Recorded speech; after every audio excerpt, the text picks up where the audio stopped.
आखिरी दिन है। अब सवाल यह उठता है कि क्या नफरती माहौल का भी आज आखिरी दिन होगा। जिस नफरत के खिलाफ कांग्रेस के पूर्व अध्यक्ष और सांसद राहुल गांधी कन्याकुमारी से श्रीनगर तक की यात्रा पर निकले हैं, क्या नया साल खुशियों भरा होगा? ऐसे सवाल तो देश की तमाम जनता कुछ और भी पूछ रही है। सवाल यह कि क्या साल 2022 में सबके सिर पर छत का इंतजाम यानी सबको पक्का मकान मिल गया? सवाल यह कि क्या हर किसान की आय दोगुनी हो गई? सवाल यह कि क्या अब 24 घंटे बिजली उपलब्ध है? सवाल यह भी कि क्या देश की अर्थव्यवस्था 5 ट्रिलियन यानी 5 ट्रिलियन डॉलर की हो गई? सवाल यह भी है कि क्या अहमदाबाद से मुंबई तक बुलेट ट्रेन दौड़ने लगी है? दोस्तों, सवाल तो बहुत हैं, लेकिन उसके जवाब में अगर जुमला शब्द का इस्तेमाल किया जाए तो इसे जनता के साथ छलावा नहीं तो और क्या कहा जाएगा। खैर, ऐसे जुमलों से पर्दा हटाने का काम राहुल गांधी लगातार कर रहे हैं। आज दिल्ली में अपने एआईसीसी यानी ऑल इंडिया कांग्रेस कमेटी मुख्यालय जो 24 अकबर रोड में है, उसमें मीडिया से बात करते हुए राहुल गांधी ने तमाम मुद्दों पर खुलकर अपनी बात रखी। राहुल गांधी आरएसएस बीजेपी पर लगातार हमला करते हैं, आप सब जानते हैं, मगर आज तो तंज भरे अंदाज में उन्हें अपना गुरु बता दिया। जरा सुनिए क्या कुछ कह रहे हैं आरएसएस और बीजेपी पर राहुल गांधी। मेरे जो आरएसएस के बीजेपी के मित्र हैं उनको भी मैं धन्यवाद करना चाहता हूं, क्योंकि एक्चुअली हो क्या रहा है, जितना वो आक्रमण करते हैं उतनी हमको अपनी पोजीशन इंप्रूव करने का मौका मिलता है। तो मैं चाहता हूं, और मैं सीरियसली बोल रहा हूं, मैं चाहता हूं कि वो थोड़ा और जोरों से करें और अग्रेसिवली करें, तो कांग्रेस पार्टी को और हमें मतलब अपनी जो आइडियोलॉजी है वो अच्छी तरह समझ आए। एक प्रकार से मैं उनको अपना गुरु मानता हूं कि वो मुझे रास्ता दिखा रहे हैं कि क्या नहीं करना चाहिए, रिएक्ट कैसे करना चाहिए, और अच्छी ट्रेनिंग दे रहे हैं मुझे, तो उनका भी मैं धन्यवाद करना चाहता हूं। तो सुन लिया आपने। और इधर पिछली प्रेस कॉन्फ्रेंस में राहुल गांधी ने चीन पर सवाल नहीं पूछे जाने को लेकर आपको याद होगा कि मीडिया के मित्रों पर तंज कसा था, लेकिन आज जब चीन का मसला आया तो उन्होंने चीन और पाकिस्तान की जुगलबंदी से हिंदुस्तान को सावधान रहने की बात कही। सुनिए जरा चीन और पाक पर क्या कुछ कह रहे हैं राहुल गांधी। आज पाकिस्तान और चाइना एक हो गए, और यह कोई मामूली बात नहीं है, यह बहुत गहरी बात है, यह डेंजरस बात है, ठीक है। और ये क्यों हुए हैं? क्योंकि हमारी सरकार ने मिसहैंडल किया है, हमारी सरकार ने फॉरेन पॉलिसी को मिसहैंडल कर दिया है, और जो ब्रॉड स्ट्रक्चर है फॉरेन पॉलिसी का उसको वो समझे नहीं, ठीक है। अब मैं कह रहा हूं कि ये दो एक हो गए हैं, अब रिस्क है, और कहीं ना कहीं ये कुछ ना कुछ करेंगे। और पहला कदम इन्होंने डोकलाम में लिया और दूसरा कदम इन्होंने लद्दाख में लिया। मेरे लिए, मेरी व्यू पॉइंट से ये प्रिपरेशन है। अगर नहीं है तो बहुत अच्छा, मगर मुझे लग रहा है कि ये प्रिपरेशन कर रहे हैं। तो मामला गंभीर है, और राहुल के इस आरोप पर देश के गृह मंत्री अमित शाह का बयान भी आया है, जिसमें उन्होंने साफ साफ कहा है कि भारत की 1 इंच जमीन पर कोई कब्जा नहीं कर सकता।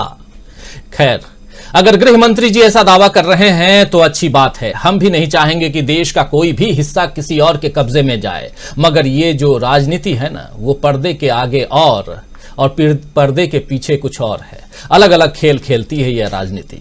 आपने देखा कि पिछले 2 दिनों से समाजवादी पार्टी के मुखिया अखिलेश यादव भारत जोड़ो यात्रा पर बयान दे रहे हैं, और कभी बीजेपी और कांग्रेस को एक बताते हैं तो कभी भूल सुधार करते हैं। मगर आज राहुल गांधी ने विपक्षी दलों के नेताओं पर अपनी प्रतिक्रिया देते हुए क्या कुछ कहा है, वो भी आइए सुन लेते हैं। मैं जानता हूं कि विपक्ष के नेता सारे के सारे हमारे साथ खड़े हैं, और वो मतलब वो क्लियरली हमें मालूम है। बट आज के हिंदुस्तान में कंपल्शंस भी होते हैं, पॉलिटिकल कंपल्शंस होते हैं, दूसरे कंपल्शंस होते हैं। तो मैं उस पर कमेंट नहीं करना चाहता हूं कि क्यों आ रहे हैं, क्यों नहीं आ रहा है, कौन आ रहा है, कौन नहीं आ रहा। बस मैं ये कहना चाहता हूं कि भारत जोड़ो यात्रा के दरवाजे जो भी भारत को जोड़ना चाहता है उसके लिए खुले हैं, किसी को हम रोकने वाले नहीं हैं। दूसरी बात, विचारधारा में सिमिलैरिटीज होती हैं। देखिए, नफरत और हिंसा और मोहब्बत में सिमिलैरिटी नहीं होती है, डायमेट्रिकली ऑपोजिट चीजें हैं। मगर बहुत सारे लोग हैं, और उसमें से अखिलेश जी हैं, मायावती जी हैं, बहुत सारे लोग हैं जो मोहब्बत का हिंदुस्तान चाहते हैं, मैं जानता हूं, नफरत का हिंदुस्तान नहीं चाहते हैं। तो रिश्ता तो है उनके साथ, आइडियोलॉजिकल रिश्ता, और भारत जोड़ने का और नफरत को मिटाने का रिश्ता है। तो अखिलेश जी, मायावती जी और विपक्ष की बात कर रहे हैं राहुल गांधी, और उधर बिहार में नीतीश कुमार ने भी कहा है कि हम भी चाहते हैं कि विपक्षी एकता कायम हो। कुछ दिन पहले शरद पवार ने भी कांग्रेस की मजबूती पर उत्साहजनक बयान दिया था, आपको याद होगा। खैर, विपक्ष की मजबूती ही बीजेपी की परेशानी का सबब बनेगी, ये भी तय है। लेकिन इन सबसे पहले सबकी निगाहें राहुल गांधी की तपस्या पर टिकी हुई हैं। राहुल जिस तरह हाड़ कपाने वाली सर्दी में टी शर्ट पहनकर चल रहे हैं, उससे पूरी दुनिया में वो सुर्खियां बटोर रहे हैं। आज जब राहुल गांधी से पूछा गया कि टी शर्ट कब तक, तो उन्होंने क्या जवाब दिया, जरा सुनिए। भाई मुझे बताओ एक बात, मुझे समझा, मुझे समझ नहीं आ रही बात, ये टी शर्ट से आपको इतनी डिस्टर्बेंस क्यों हो रही है?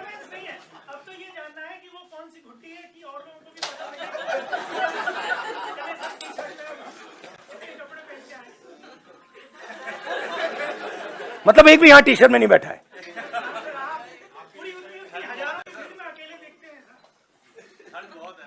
तो क्या आप चाहते हो मैं स्वेटर पहन लूं?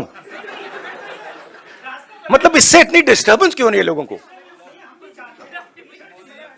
अच्छा, तो मैं ऐसे करूंगा, यात्रा के बाद मैं वीडियो बनाऊंगा कि टी शर्ट में कैसे चला जाता है और ठंड को कैसे कन्फ्रंट किया जाता है, बना दूंगा आपके लिए। तो टी शर्ट को लेकर राहुल गांधी के नए वीडियो का इंतजार रहेगा। लेकिन पिछले सप्ताह भर से राहुल गांधी की सुरक्षा पर जो बयानबाजियां चल रही हैं, उस पर भी राहुल गांधी ने साफ साफ अपना जवाब दे दिया है। वो भी सुन लेते हैं। मैं भारत जोड़ो यात्रा कर रहा हूं, ठीक है? अब सरकार चाहती है कि मैं बीपी गाड़ी में भारत जोड़ो यात्रा करूं। कहते हैं आपका प्रोटोकॉल है कि आप हमें तंग मत करो, आप बुलेट प्रूफ गाड़ी में बैठ के कन्याकुमारी से कश्मीर तक चलो। अब यह मेरे लिए तो एक्सेप्टेबल नहीं है। अब यात्रा में आप मुझे समझाइए, भारत जोड़ो यात्रा में मैं बीपी गाड़ी में कैसे बैठूं? अच्छा, जब उनके नेता, उनके सीनियर नेता बीपी गाड़ी से बाहर आ जाते हैं, तो फिर कोई चिट्ठी नहीं जाती। उनके नेताओं ने रोड शो किए हैं, खुली जीप में गए हैं, उनके ही प्रोटोकॉल के खिलाफ है ये। वो मुझे लिख रहे हैं कि भैया आप बीपी गाड़ी से निकल गए। तो उनके लिए प्रोटोकॉल अलग, मेरे लिए प्रोटोकॉल अलग। और सारे सीआरपीएफ के लोग जानते हैं, सीनियर्स जानते हैं कि मेरी सिक्योरिटी के लिए क्या करना है। और हमारी सिक्योरिटी बीपी गाड़ी में, मतलब मैं कैसे चलूं आप बता दो मुझे। चला ही नहीं जा सकता है, भारत जोड़ो यात्रा में पैदल जाना है। तो ये तो मतलब पता नहीं है, शायद केस बना रहे हैं कि राहुल गांधी मतलब अपनी सिक्योरिटी तोड़ता रहता है, केस बना रहे हैं। ठीक है, बनाइए। दैनिक भास्कर से अनिरुद्ध। तो सुरक्षा व्यवस्था बीपी गाड़ी की बात कर रहे हैं, यानी बुलेट प्रूफ गाड़ी में चलें राहुल गांधी, ऐसा चाहती है पुलिस, यानी सीआरपीएफ के जवान चाहते हैं। लेकिन राहुल गांधी कह रहे हैं कि आखिर जब यात्रा जो है ये पदयात्रा है, तो पैदल चलने की यात्रा है, न कि गाड़ी में बैठकर, और वो भी बुलेट प्रूफ गाड़ी में बैठ करके चलने का। शायद केस बना रहे हैं ये लोग, ऐसा कह रहे हैं राहुल गांधी। आज राहुल गांधी ने अदानी के इंटरव्यू पर भी अपनी प्रतिक्रिया दी है। दरअसल माना जा रहा है कि एक मीडिया हाउस को दिए इंटरव्यू में अदानी ने, जी हां, उद्योगपति अदानी, जो आज हिंदुस्तान के नंबर 1 और दुनिया के नंबर 3 हैं, तो अदानी ने टेलीप्रॉम्प्टर का इस्तेमाल किया था। जब उनसे सवाल पूछा जा रहा था तो उन्होंने टेलीप्रॉम्प्टर, यानी कि जो सामने लिखा हुआ रहता है उसको पढ़ करके वो जवाब दे रहे थे। और एक वाकया ऐसा भी हुआ, एक समय ऐसा भी आया जब उनका टेलीप्रॉम्प्टर शायद खराब हो गया, उसमें गड़बड़ी हो गई, तो उन्हें अपनी कुर्सी बदलनी पड़ी। आइए जरा सुनते हैं अदानी पर क्या कुछ कह रहे हैं राहुल गांधी। ये सवाल मैं मतलब बहुत इंटरेस्टिंग सवाल है। आपने वो अदानी जी को वो ऑप्शन दे दिया जो आपने प्रधानमंत्री को भी नहीं दिया, कुर्सी बदलने का। तो मतलब ये हो क्या रहा है? अदानी जी को टेलीप्रॉम्प्टर, कुर्सी बदलने का ऑप्शन, प्रधानमंत्री को टेलीप्रॉम्प्टर का ऑप्शन, और हमें कुछ नहीं। मतलब हमने क्या गलती कर दी? Thank you, Rahul ji happy शुक्रिया। New year. तो दोस्तों, आज राहुल गांधी ने खुलकर अपनी बात मीडिया के सामने रखी और जिस अंदाज में अब राहुल गांधी सामने आ रहे हैं उससे साफ पता चलता है कि मामला आर पार का है, मामला 2024 का है, लेकिन अभी तो 2023 का स्वागत करना है। दोस्तों आइए स्वागत करें अपने वरिष्ठ साथियों का जो हमारे साथ इस वक्त जुड़े हुए हैं, इस कार्यक्रम में हिस्सा ले रहे हैं। हमारे साथ इस वक्त 5 वरिष्ठ साथी जुड़े हुए हैं। पॉलिटिकल एनालिस्ट के रूप में 2 साथी हमारे, प्रोफेसर रविकांत जी, प्रोफेसर अखिल स्वामी जी, आप दोनों का स्वागत करता हूं। हमारे साथ 3 वरिष्ठ पत्रकार हैं। प्रेम कुमार जी हमारे साथ हैं, इस वक्त कार में हैं, और हमारे साथी डॉक्टर दीपक पाचपोर जी, पॉलिटिकल एडिटर, और हमारे ऑनलाइन एडिटर अमलेंदु उपाध्याय जी। आप 5 का स्वागत करता हूं इस कार्यक्रम में, और स्वागत है आप तमाम दोस्त साथी शुभचिंतक जो अब तक जुड़ चुके हैं, जो जुड़ने वाले हैं। कुछ घंटे बाद हिंदुस्तान में नए साल का आगाज होगा। हिंदुस्तान में इसलिए कह रहा हूं कि दुनिया के कुछ कोने में ऑलरेडी आगाज हो चुका है। सबसे पहले आप जानते हैं ऑकलैंड में, यानी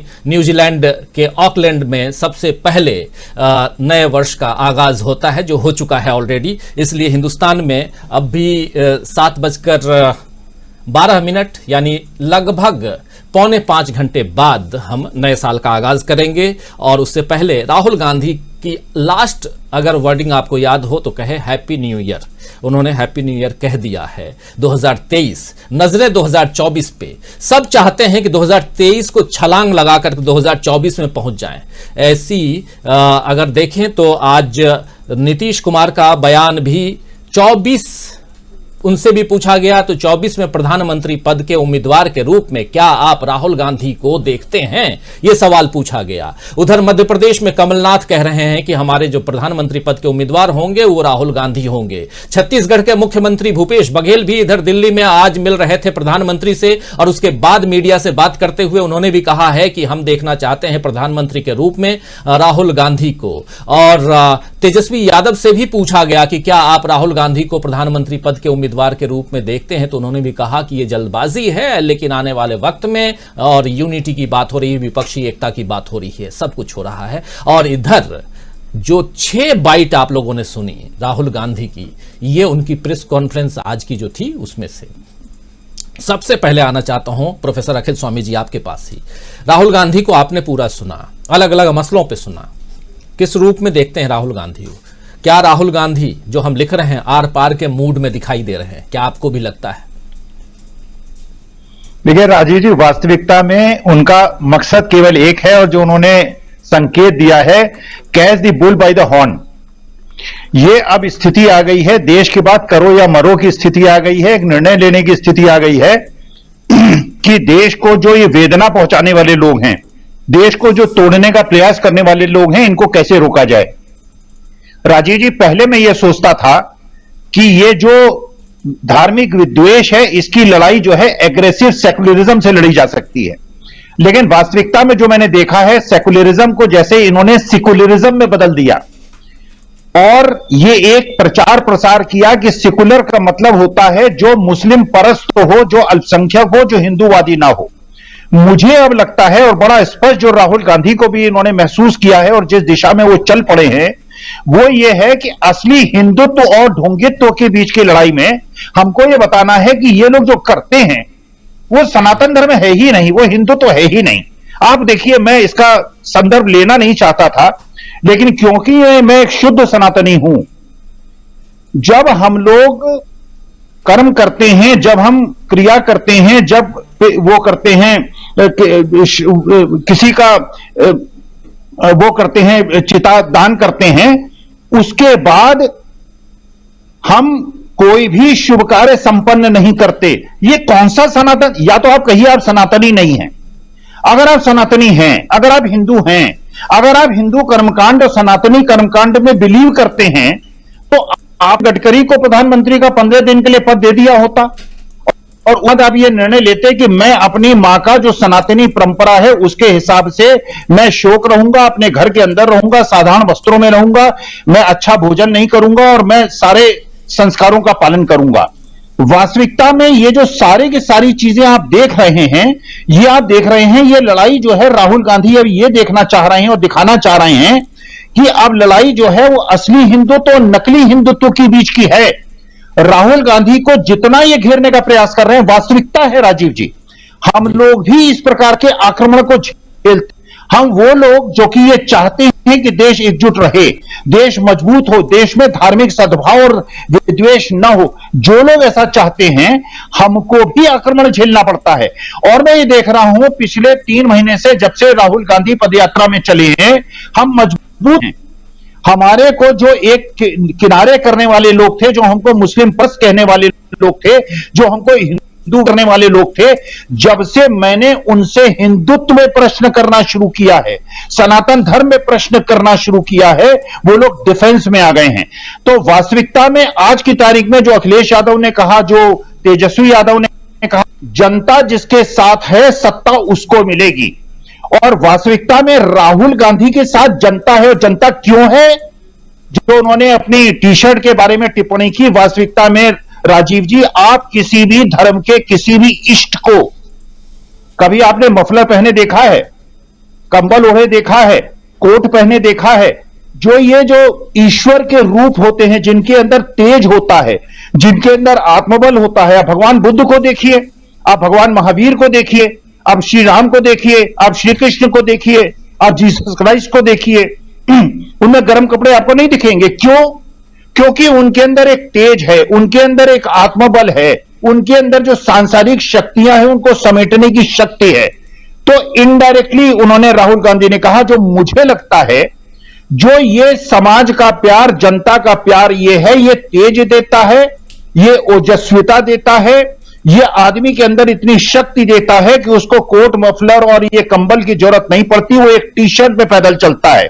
और वास्तविकता में जितना ये घेरने का प्रयास राहुल गांधी को कर रहे हैं, राहुल गांधी इतने मजबूत होते जा रहे हैं, उतने ही मजबूत होते जा रहे हैं।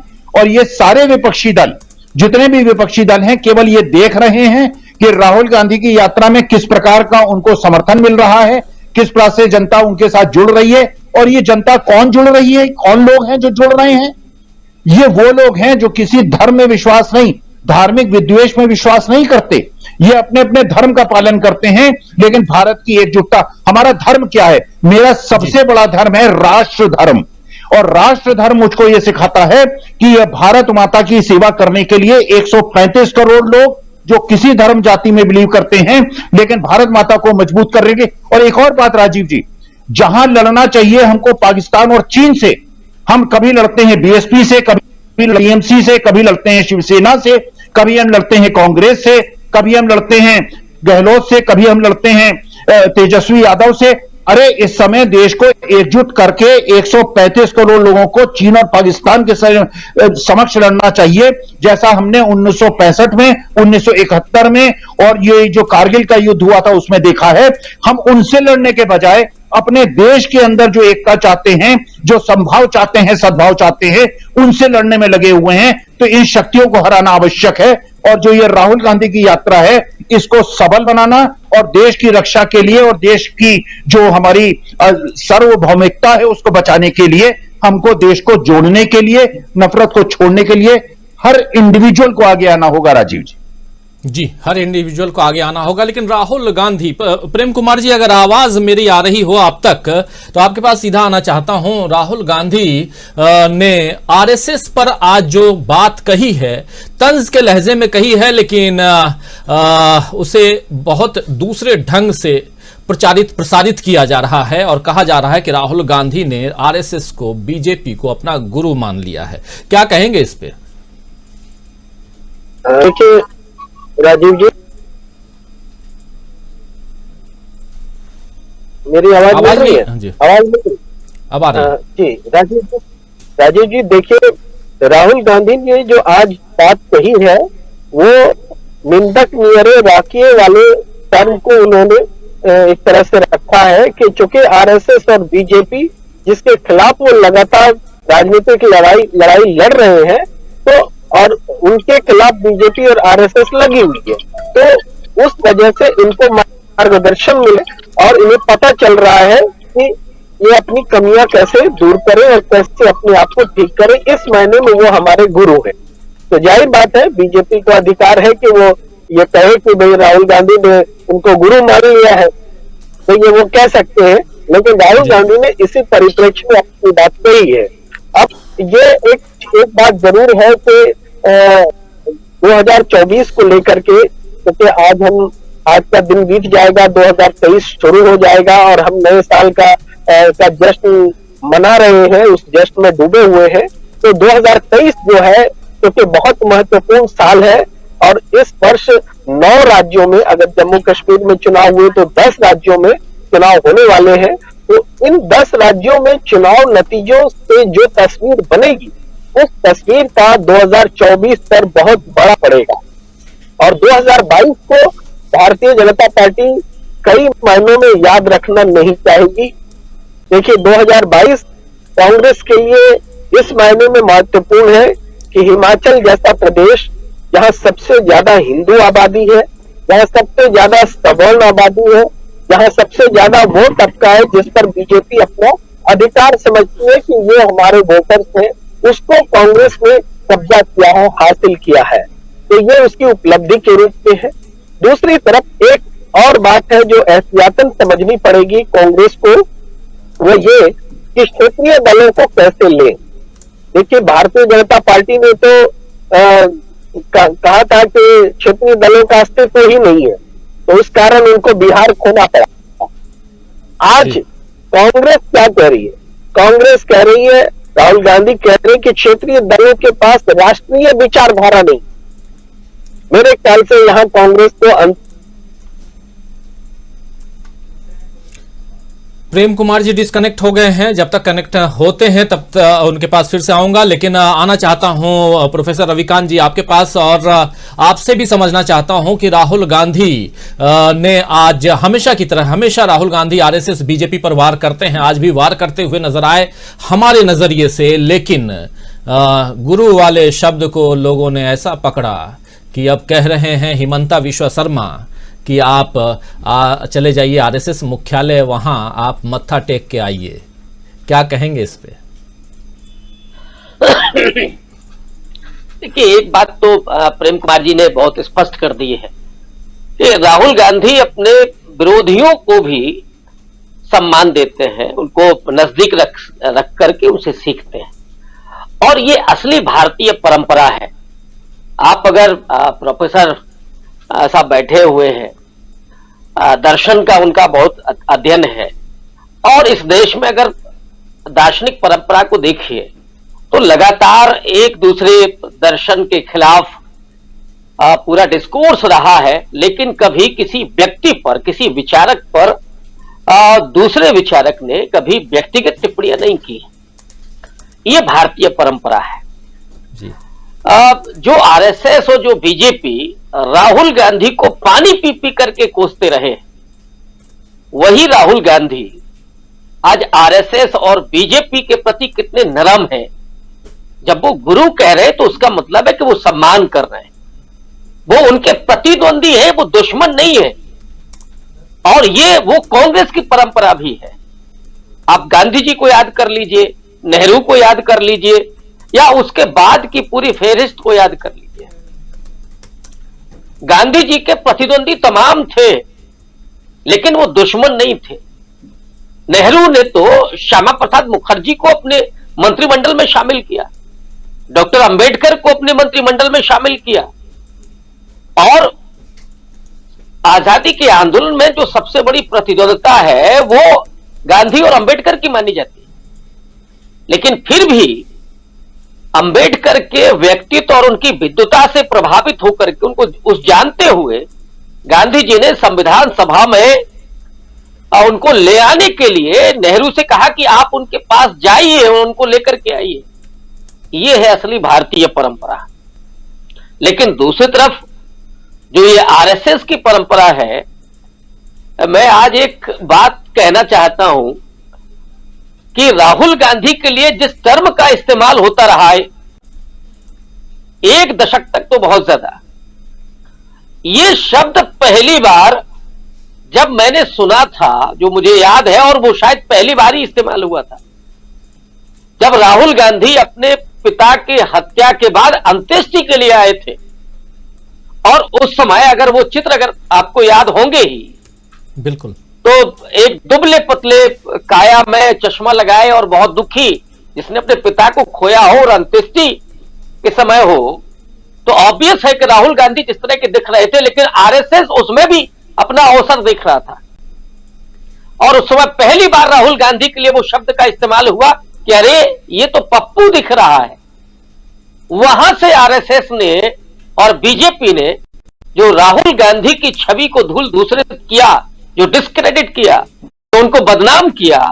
लेकिन आज राहुल गांधी ने इस देश को नाप उठते हुए अपने पैरों से न सिर्फ उस छवि को दूर किया है जो जिसको लगाया गया था, जिस छवि को आरोपित किया गया था, बल्कि उन्होंने इस देश को जोड़ने में और एक करने में भी बहुत बड़ी भूमिका अदा की है। और इससे उन्होंने सीखा भी बहुत कुछ है, तमाम संस्कृतियों को, दक्षिण से लेकर के और उत्तर भारत की, उस संगीत को, गीत को, नृत्य को, भाषा को, वहां के पहनावे को, इस सबको राहुल गांधी सीख रहे हैं और जान रहे हैं कि किस तरह की नफरत है इस देश में। और उनका निष्कर्ष क्या है कि नहीं, नफरत नहीं है लोगों के बीच में, ये नफरत फैलाई जा रही है या नफरत बताई जा रही है सिर्फ चैनल्स के जरिए। असल में इस देश के लोग सहिष्णु हैं, सौहार्द रखते हैं एक दूसरे के प्रति।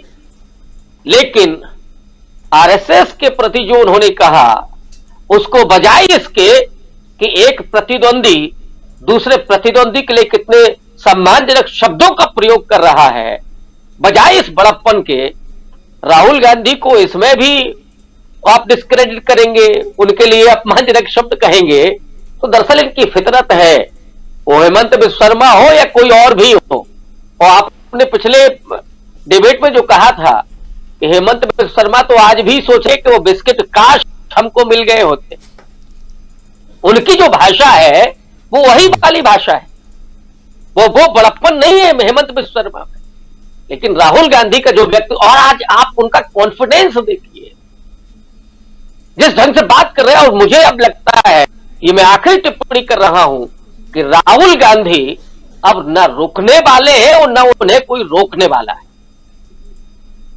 अब राहुल को रोकने वाला इस देश में अब नहीं है कोई, वहां पहुंच चुके हैं राहुल गांधी। इसलिए वो हर सवाल का जवाब लगातार प्रेस कॉन्फ्रेंस कर रहे हैं बिना टेलीप्रॉम्प्टर के। यहां तो प्रधानमंत्री टेलीप्रॉम्प्टर के बिना पा रहे हैं, अडानी साहब भी वही कर रहे हैं। तो ये जो उन्होंने बड़ी विनम्रता के साथ कहा, और ऐसा नहीं कि उसमें कोई अमान का भाव हो, उन्होंने कहा अरे भाई मैंने क्या बिगाड़ा है, ये विकल्प क्या मेरे लिए नहीं होगा। तो उस देश के सामने विकल्प खड़ा कर रहे हैं कि विकल्प हेलीकॉप्टर वाला होगा या वो होगा जो सीधे जनता के जुड़े सवालों का जवाब देता है। जनता के सामने वो विकल्प पेश कर रहे हैं राहुल गांधी। और इसीलिए पिछले 2 दिनों में जिस तरह से राहुल गांधी को लेकर के चर्चा हो रही है, अब मैं उस पर तो खैर टिप्पणी नहीं करूंगा, वो कांग्रेस पार्टी का अपना मसला है, विपक्षी दलों की अपनी भावनाएं हैं। लेकिन इसमें कोई दो राय नहीं है कि अब राहुल गांधी न तो रुकने वाले हैं न कोई उन्हें रोकने वाला है। वे निर्विवाद रूप से इस देश के लोगों के नेता बन चुके हैं, उनकी भावनाओं को समझते हैं, उनसे वो जुड़ते हैं, उनके दुख दर्द में शामिल होते हैं। वो नेता राहुल गांधी बन चुके हैं। वो प्रधानमंत्री बनते हैं कि नहीं बनते हैं, ये तो आने वाला वक्त बताएगा। जी बिल्कुल, आने वाला वक्त बताएगा। 2024 की बात हो रही है, प्रधानमंत्री पद की दावेदारी 2024 में होगी, मई महीने में। लेकिन उससे पहले 2023 का इंतजार स्वागत कर रहे हैं हम तमाम साथी जो इस वक्त चर्चा कर रहे हैं और जो सुन रहे हैं हमारे साथी वो भी। लेकिन साथ साथ जो राजनीति चल रही है, 7 सितंबर से 31 दिसंबर तक क्या कुछ बदल गया है, और बदला इतना ज्यादा कि राहुल गांधी ने आज 10वीं प्रेस कॉन्फ्रेंस कर ली और इस प्रेस कॉन्फ्रेंस में खुलकर अपनी बात रख रहे थे। बात चीन और पाकिस्तान पर भी, बात आरएसएस और बीजेपी पर भी, बात अपनी टी शर्ट पर भी, और बात अदानी पर भी। अदानी को टेलीप्रॉम्प्टर, अदानी की कुर्सी चेंज कर लिए, प्रधानमंत्री को टेलीप्रॉम्प्टर, और मेरे लिए कुछ नहीं, ये कह रहे थे राहुल गांधी। आइए एक बार फिर से आना चाहता हूं प्रेम कुमार जी के पास। प्रेम कुमार जी डिस्कनेक्ट हो गए थे, कार में थे, लेकिन अब वो शायद अपने घर पहुंच चुके हैं। और प्रेम कुमार जी अपनी बात आप आगे बढ़ाइए। आप जब हम बात कर रहे थे आरएसएस और एक सम्मानजनक रूप से, तंज भले तंज ही कसा, लेकिन तंज में कोई ऐसे शब्दों का प्रयोग नहीं जिससे आप ये कहें, घेरने की कोशिश करें राहुल गांधी को। लेकिन ये जो मीडिया है, आप और हम सब अच्छी तरह से जानते हैं कि कहीं ना कहीं से कोई ना कोई जुगाड़ निकाल ही लेता है। तो जुगाड़ निकालने की कोशिश, गुरु कह दिए तो उस पर भी परेशानी, गुरु ना कहें तो उस पर भी परेशानी। लेकिन राहुल गांधी अपने अंदाज में कुछ कह रहे थे। आप प्रेम कुमार जी जरा अपनी बात को आगे बढ़ाइए। राजीव जी, राहुल गांधी जी ने तो स्पष्ट रूप से हमेशा कहा है कि वैचारिक लड़ाई वो लड़ रहे हैं और चुनाव में भी जीत और हार जो है वैचारिक धरातल पर होगी। आर और पार, इधर या उधर, गोलबंदी भी जो है उसका आधार भी वैचारिक रहेगा। अब ये बात बहुत अजीब लग रही है कि आरएसएस और बीजेपी के लोगों को राहुल गांधी चाहिए भाई, कि राहुल गांधी इस पाले में आ जाए, उन्होंने तो गुरु मान लिया है। ऐसा कहते हुए भी सही, वो इच्छा यही रख रहे हैं कि राहुल गांधी हमें चाहिए।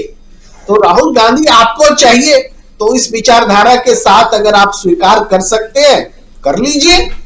फिर राहुल गांधी जो विचारधारा रख रहे हैं कि इस देश में नफरत नहीं चलेगा, अगर आरएसएस बीजेपी को मंजूर है तो स्वीकार कर लीजिए। हिंदू मुसलमान साथ रहेंगे, ये दो राष्ट्र नहीं है, स्वीकार कर लीजिए। ये दलित सवर्ण की जो आप सियासत करते रहते हैं, जो पॉलिटिक्स करते रहते हैं, वो नहीं चलेगा, ये भी राहुल गांधी कह रहे हैं, तो वो भी आप स्वीकार कर लीजिए।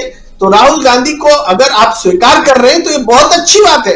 राहुल गांधी की जीत है कि आप राहुल गांधी को, जिसको पप्पू बोला करते थे, आज चाह रहे हैं कि वो हमारे खेमे में आ जाए। तो ये उनकी प्रतिक्रिया का, अगर वो शातिराना अंदाज में जवाब कह दे रहे हैं प्रतिक्रिया, तो उसका जवाब ये वास्तव में यही है कि उन्होंने राहुल गांधी को स्वीकार किया है एक तरह से। लेकिन ये वाद विवाद चलता रहेगा, मगर राहुल गांधी ने जो बात कही है वो बहुत स्पष्ट रूप से कही है। चाहे अडानी वाला मसला हो, चाहे आपने बाइट दिखाई कि किस तरीके से मीडिया उनको मौका नहीं देता है और किसी और को देता है, मीडिया के भेदभाव का सवाल हो या दूसरे भी सवाल पर जो राहुल गांधी आए हैं वो महत्वपूर्ण। मैं एक बात कह रहा था जो संभवतः तभी अधूरी रह गई थी, वो ये कि जो क्षेत्रीय पार्टियां हैं उसको लेकर के बीजेपी का एक बहुत नकारात्मक रवैया सामने आया था जब जेपी नड्डा जी ने बिहार में, पटना में कहा था कि क्षेत्रीय दल का अस्तित्व नहीं रहने वाला है। और उसकी परिणति ये हुई थी कि नीतीश कुमार उनसे अलग हुए थे और क्षेत्रीय दल सशंकित हुए। लेकिन राहुल गांधी जी ने जो आज कहा कि, ये पहले भी उन्होंने कहा है कि क्षेत्रीय दल की राष्ट्रीय विचारधारा नहीं है, तो मेरे ख्याल से ये रणनीतिक भूल है। उनको दूसरे तरीके से बात रखनी चाहिए। क्यों भूल है मैं वो स्पष्ट कर रहा हूं कि आप इस तरह से क्षेत्रीय दल पर हमला कर रहे हैं कि आपके पास राष्ट्रीय विचारधारा नहीं है। आपको हमला करने के लिए क्षेत्रीय दल आपको अपोनेंट में नहीं चाहिए, आपको तो अभी क्षेत्रीय दलों का सहयोग चाहिए, उन क्षेत्रीय दलों का जिनके अस्तित्व को नकार रही है बीजेपी। तो हम कांग्रेस पार्टी इसको इस रूप में बोल सकती है कि क्षेत्रीय दल अकेले बीजेपी का मुकाबला नहीं कर सकती, जो आपको खत्म कर देना चाहती है। बीजेपी का मुकाबला अगर कर सकेगी क्षेत्रीय दल तो कांग्रेस के सहयोग से कर सकती है, और कांग्रेस क्षेत्रीय दलों का सह अस्तित्व चाहती है भारतीय राजनीति में। इसलिए कांग्रेस के साथ आइए या नहीं भी आइए, तब भी कम से कम हम इस रूप में आगे बढ़ सकते हैं। लेकिन क्षेत्रीय दल के साथ विचारधारा नहीं है, ये जो अप्रोच है ये कांग्रेस का नुकसान करेगी। कल को आम आदमी पार्टी को राष्ट्रीय दर्जा मिल जाएगा तो यही क्षेत्रीय दल राष्ट्रीय पार्टी बनती नजर आ जाएगी। तो क्या आप कहेंगे आम आदमी पार्टी के पास राष्ट्रीय विचारधारा पैदा हो गई क्या? तो ऐसा नहीं है। हर क्षेत्रीय दल के पास में अपनी विचारधारा है और वो विचारधारा राष्ट्रीय ही है। राष्ट्र की विचारधारा, राष्ट्रीय स्तर पर बीजेपी का मुकाबला कौन कर सकता है, कैसे किया जा सकता है, ये एक बड़ा प्रश्न है। इस प्रश्न को कम से कम कांग्रेस को और साफ तरीके से आना चाहिए इस पर। ये मेरी अपनी राय है जो मैं रख रहा हूं। राजीव जी, तो जी ये बिल्कुल बिल्कुल आपकी राय और बिल्कुल सही राय है, और इस पर आगे भी बातें होंगी, जरूर होंगी। और राहुल गांधी जिस प्रकार प्रेस कॉन्फ्रेंस दर प्रेस कॉन्फ्रेंस, जैसे जैसे अभी 2800 किलोमीटर से ज्यादा का सफर पैदल नाप चुके हैं राहुल गांधी, और इन 2800 किलोमीटर में उन्होंने बहुत कुछ देखा है, बहुत कुछ झेला भी है, सर्दी भी झेली है उन्होंने, और बारिश भी झेली है। आपने देखा ही बारिश में कैसे भाषण देते हुए नजर आए थे, और गर्मी में नारियल पानी पीते हुए भी राहुल गांधी नजर आए थे। तो अब कह रहे हैं कि अगर ऊपर की तरफ चढ़ेंगे और ठंड अगर लगेगी तो कपड़ा चेंज कर लेंगे, स्वेटर पहन लेंगे, लेकिन अभी तो जरूरत नहीं है। और यहाँ भी डरो मत का जो नारा है वो बुलंद हो करते हुए वो नजर आए थे, जब कहे थे कि क्या आपको सर्दी से डर लगता है, मुझे तो डर नहीं लगता। तो देखिए यहाँ डरो मत का नारा बुलंद कर रहे हैं। आना चाहता हूं सीधा डॉक्टर दीपक पाचपोर जी आपके पास। दीपक जी, आपसे समझना चाहता हूं कि राहुल गांधी तमाम बातें करते हुए अदानी की तरफ भी बढ़ गए, और अदानी वाला जो सवाल नहीं था, अदानी पर वो अपनी बात रख रहे थे। जो हमला करने का जो तरीका है बीजेपी पर, आरएसएस पर राहुल गांधी का, वो तरीका नहीं बदला है। भले शब्द इधर से उधर हो जाएं, लेकिन आप देखिए कि पिछले 3-4 महीनों में राहुल गांधी ने जिन जिन मुद्दों को उठाया, उन मुद्दों को वो पकड़े हुए हैं, उन्होंने छोड़ा किसी मुद्दे को नहीं है। क्या कहेंगे कि एक बहुत शानदार तरीके से जो एग्जाम की तैयारी से एक छात्र एग्जाम से पहले जो छात्र तैयारी करता है, वो तैयारी करके बैठे हुए राहुल गांधी यहां दिखाई देते हैं। और अगर ऐसा है तो जैसा वो कह रहे हैं कि बुलेट प्रूफ गाड़ी में आप कह रहे हैं कि चलो, तो पैदल यात्रा बुलेट प्रूफ गाड़ी में कैसे कर सकते हैं? मैं तो नहीं कर सकता। यहां भी वो साफ नजर आ रहे हैं, साफ गोई से अपनी बात रखते हुए नजर आ रहे हैं। उनको टेलीप्रॉम्प्टर, उनकी कुर्सी चेंज करनी, यहां भी वो साफ नजर आते हैं। यानी साफ गोई में कोई फर्क नहीं है। यहां जहां टी शर्ट पहन करके मैं चल रहा हूं और जब तक चल सकता हूं चलूंगा, यहां भी साफ नजर आते हैं। और जब विपक्षी दलों की बात आती है, दो एक ऐसी प्रतिक्रियाएं, और आप जानते हैं कि थोड़ा बहुत वो इंग्लिश से हिंदी ट्रांसलेट करते हैं तो कई बार गलतियां कर देते हैं, लेकिन फिर भी अब बहुत कुछ हिंदी में सोचने लगे हैं, ऐसा लगने लगा है। पहले और अभी में फर्क साफ दिखाई देता है, आप सब सुनते हैं। तो आपसे यह भी समझना चाहूंगा कि ये जो साफ गोई है, और क्या यही राजनीति की एक दूसरी धारा तैयार कर रही है?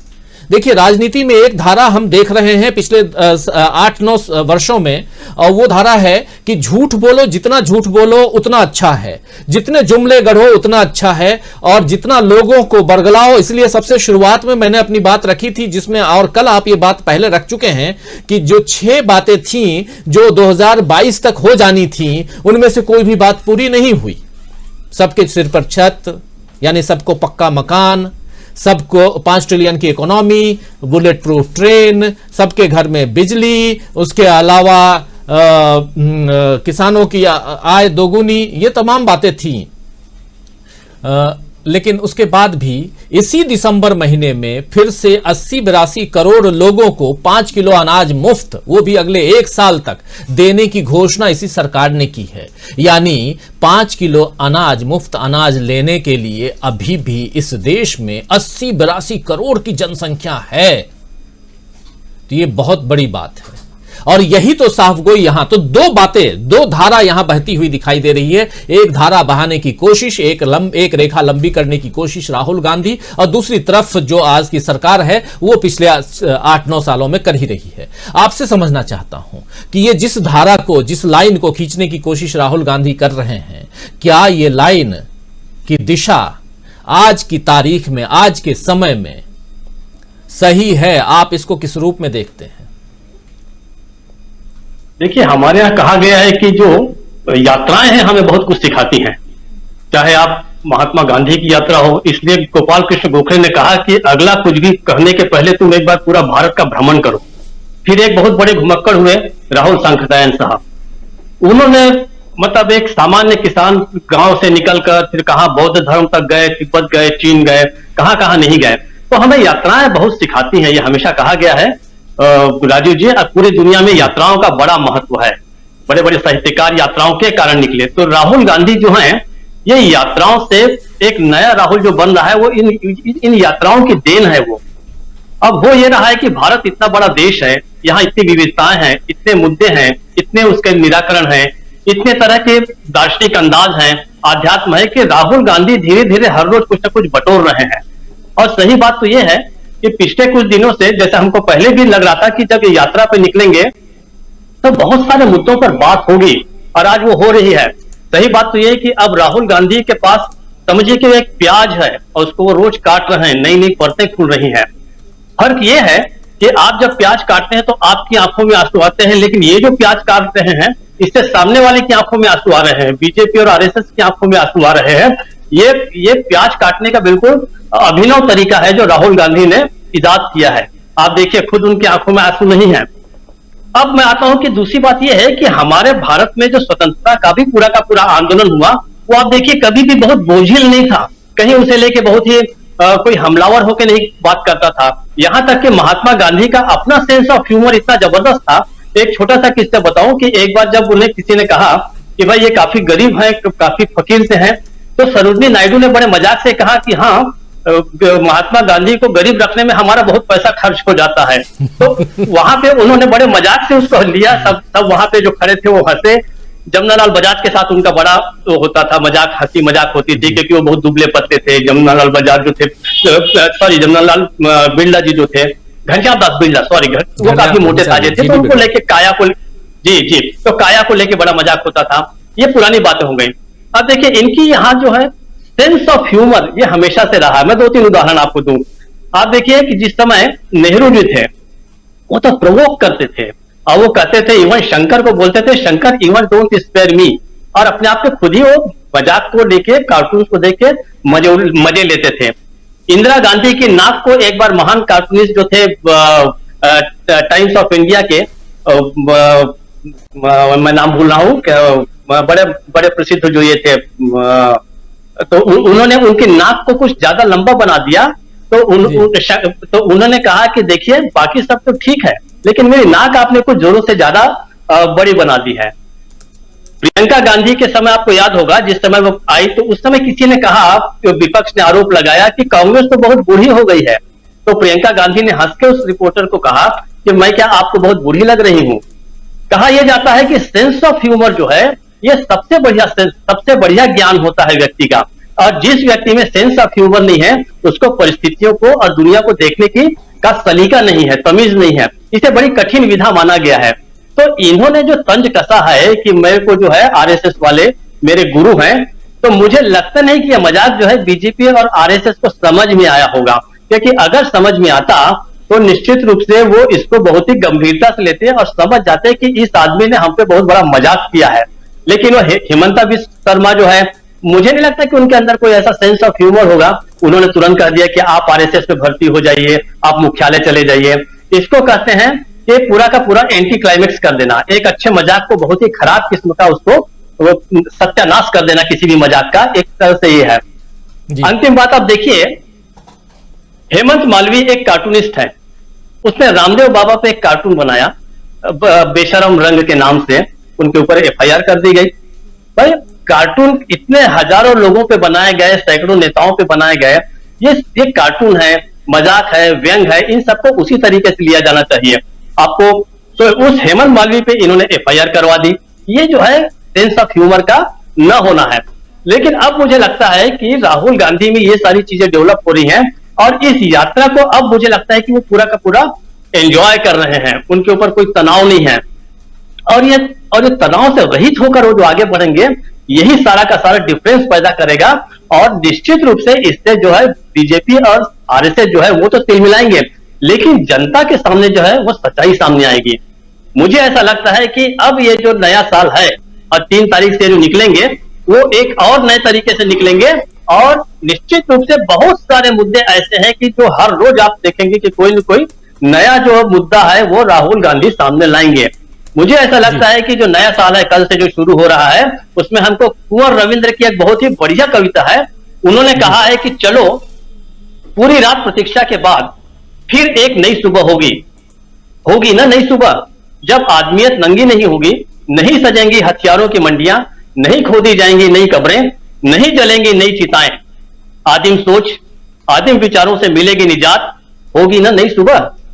सब कुछ भूलकर हम खड़े हैं हथेलियों में सजाए फूलों का बगीचा, पूरी रात जागकर फिर एक नई सुबह के लिए, होगी ना नई सुबह। तो मुझे लगता है कि हम कल से शायद एक नई सुबह देखेंगे। राजीव जी, थोड़ा सा इसमें मैंने साहित्य को कुछ ज्यादा ही ले आया क्योंकि राजनीतिक विश्लेषण करने के लिए अखिल स्वामी जी हैं, रविकांत जी हैं, प्रेम कुमार जी हैं, तो मुझे ऐसा लगता है कि इसको उस नजरिए से देखे जाए, मजाक को सेंस ऑफ ह्यूमर जिसमें होगा वो उनकी बात को समझ जाएगा। वरना मान के चलिए कि इनमें बाकी लोगों में सेंस ऑफ ह्यूमर नहीं है, शायद सेंस ऑफ ट्यूमर हो सकता है। उनको अपना दिमागी इलाज कराना चाहिए और सोचना चाहिए कि भाई मजाक को मजाक के रूप में लिया जाए। राजीव जी जी बिल्कुल, सेंस ऑफ ट्यूमर दोस्तों, मतलब अगर कोई गांठ है तो उसका इलाज करवा लें, और ऐसे रोगी बहुत हैं जो सेंस ऑफ ह्यूमर को पहचानते नहीं हैं, तो इसकी कमी नहीं है इस देश में। और बिल्कुल सही कह रहे थे, नया सवेरा कल का सुबह जो है वो देखिए और उस आनंद उठाइए। इसलिए जो उत्तर भारत में है खासकर उनके लिए ज़्यादा, क्योंकि ठंडी सुबह और टी शर्ट में एक इंसान तपस्वी की तरह चल रहा है। अभी अब तो पहले बात ये थी कि गाजियाबाद से ये यात्रा शुरू होगी, लेकिन अब ये यात्रा दिल्ली से शुरू हो रही है। दिल्ली में एक हनुमान मंदिर है, मरघट वाले बाबा कहलाते हैं, वहाँ से हनुमान मंदिर में राहुल गांधी वहाँ दर्शन करेंगे और वहाँ से सीधे निकलेंगे ये 9 बजे सुबह 3 तारीख को।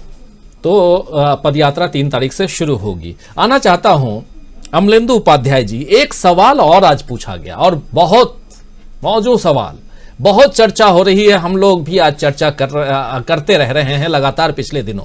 वरुण गांधी को लेकर पूछा गया आज राहुल गांधी से कि क्या वरुण गांधी भी आएंगे इस पद यात्रा में। तो राहुल गांधी ने जवाब दिया कि हमने तो किसी को रोका नहीं है, लेकिन उन्हें तकलीफ होगी उनकी पार्टी से। और यहीं से आपसे सवाल पूछना चाहता हूं, जानना चाहता हूं, भाई से भाई के बारे में पूछा गया है आज पहली बार पत्रकारों ने पूछा है। इससे पहले कभी किसी पत्र वार्ता में पत्रकारों के बीच वरुण गांधी के बारे में राहुल गांधी से सवाल नहीं पूछे गए थे, जहां तक मुझे पता है। क्या कुछ इस पर आप देखते हैं? हालांकि इसके अलावा उनका कहना था, और कांग्रेस में प्रवेश को लेकर के भी पूछा गया तो उनका कहना था कि ये कांग्रेस के प्रेसिडेंट बताएंगे, अध्यक्ष बताएंगे, चेयरपर्सन बताएंगे, यानी कि मल्लिकार्जुन खड़गे साहब बताएंगे। आपसे समझना चाहता हूं इस पर जो प्रतिक्रिया राहुल गांधी की है उस पर आपकी क्या प्रतिक्रिया है, पहली बात। और दूसरी बात, लगातार हम देख भी रहे हैं कि वरुण गांधी जी, कुछ दीपक जी कुछ कहना चाहते हैं। कार्टूनिस्ट का मुझे नाम याद नहीं था, वो आर.के. लक्ष्मण की बात थी, जिन्होंने इंदिरा गांधी की लंबी नाक कर दी थी। ये मुझे याद नहीं आता, वो ध्यान आ गया। बिल्कुल, आर.के. लक्ष्मण साहब की आप बात कर रहे थे, ना सिर्फ इंदिरा गांधी, वो तो नेहरू जी के समय ने आप बता भी रहे थे, नेहरू जी के समय नेहरू जी के खिलाफ कार्टून बनाते थे और नेहरू जी तारीफ करते थे। तो ये वो जमाना था, और ये जमाना है जब कार्टूनिस्ट जो हैं वो जेल में ठूसे जाते हैं, और सरकारें किसी की भी रहें तो उसमें कोई और आप जानते हैं कि फ्रांस में क्या कुछ हुआ था। तो इसलिए भी कार्टूनिस्ट की एक कार्टून की एक अलग कला है। खैर, उससे इतर मैं बात कर रहा हूं भाई भाई की, और भाई भाई पर क्या कहेंगे अमलेंदु उपाध्याय जी? देखिए राजीव जी, असल में परिवार और पार्टी ये दोनों जो है अलग अलग संस्थान हैं। तो एक परिवार का सदस्य के नाते राहुल गांधी का जवाब जो था वो मुझे लगता है कि बिल्कुल ठीक था कि भाई हमने किसी को रोका नहीं है, वो आना चाहे तो आए। परिवार में तो जाते ही है, वो मुझे जहां तक मेरी सूचनाएं हैं मुझे लगता है भाइयों की जो मुलाकात होती है, और प्रियंका गांधी से बहू की काफी जो चित्र आते रहे लगातार मिलने मिलाने के, तो ऐसा तो कुछ है नहीं कि भाइयों के बीच, भाई बहनों के बीच में कोई मुलाकात ना हो। अब जहां तक पार्टी का सवाल है तो राहुल गांधी का जाहिर सी बात है कि सही जवाब था कि भाई उनकी पार्टी की तरफ से उनको परेशानी होगी, और परेशानियां लगातार पैदा होती रही है राहुल गांधी के लिए उनकी पार्टी में, और लगातार जो है वो उनको हाशिए में धकेलने की वहां कोशिशें हुई हैं। तो ये तो उनका मसला था, पार्टी के अंदर शामिल होते नहीं होते, तब ये राहुल गांधी को तय करना है, राहुल गांधी से तय करने वाले कौन होते हैं। पहले राहुल गांधी, मुझे लगता है जो सवाल राहुल गांधी से पूछा गया, ये सवाल जो राहुल गांधी से पूछने की बजाय राहुल गांधी से पूछा जाता है कि क्या आप कांग्रेस की जो राहुल गांधी की यात्रा है उसमें शामिल होंगे, क्या आप कांग्रेस ज्वाइन कर रहे हैं।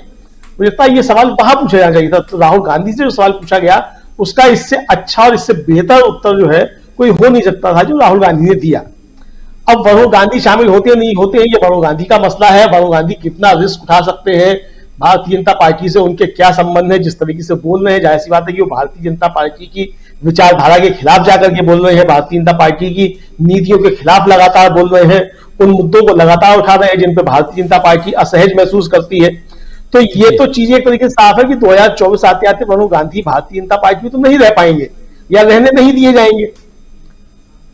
वो रहना भी चाहे तो नहीं रहने दिए जाएंगे। तो ये परिस्थितियां तो बन जाएंगी, क्योंकि जो लाइन उन्होंने पकड़ ली है राहुल गांधी ने।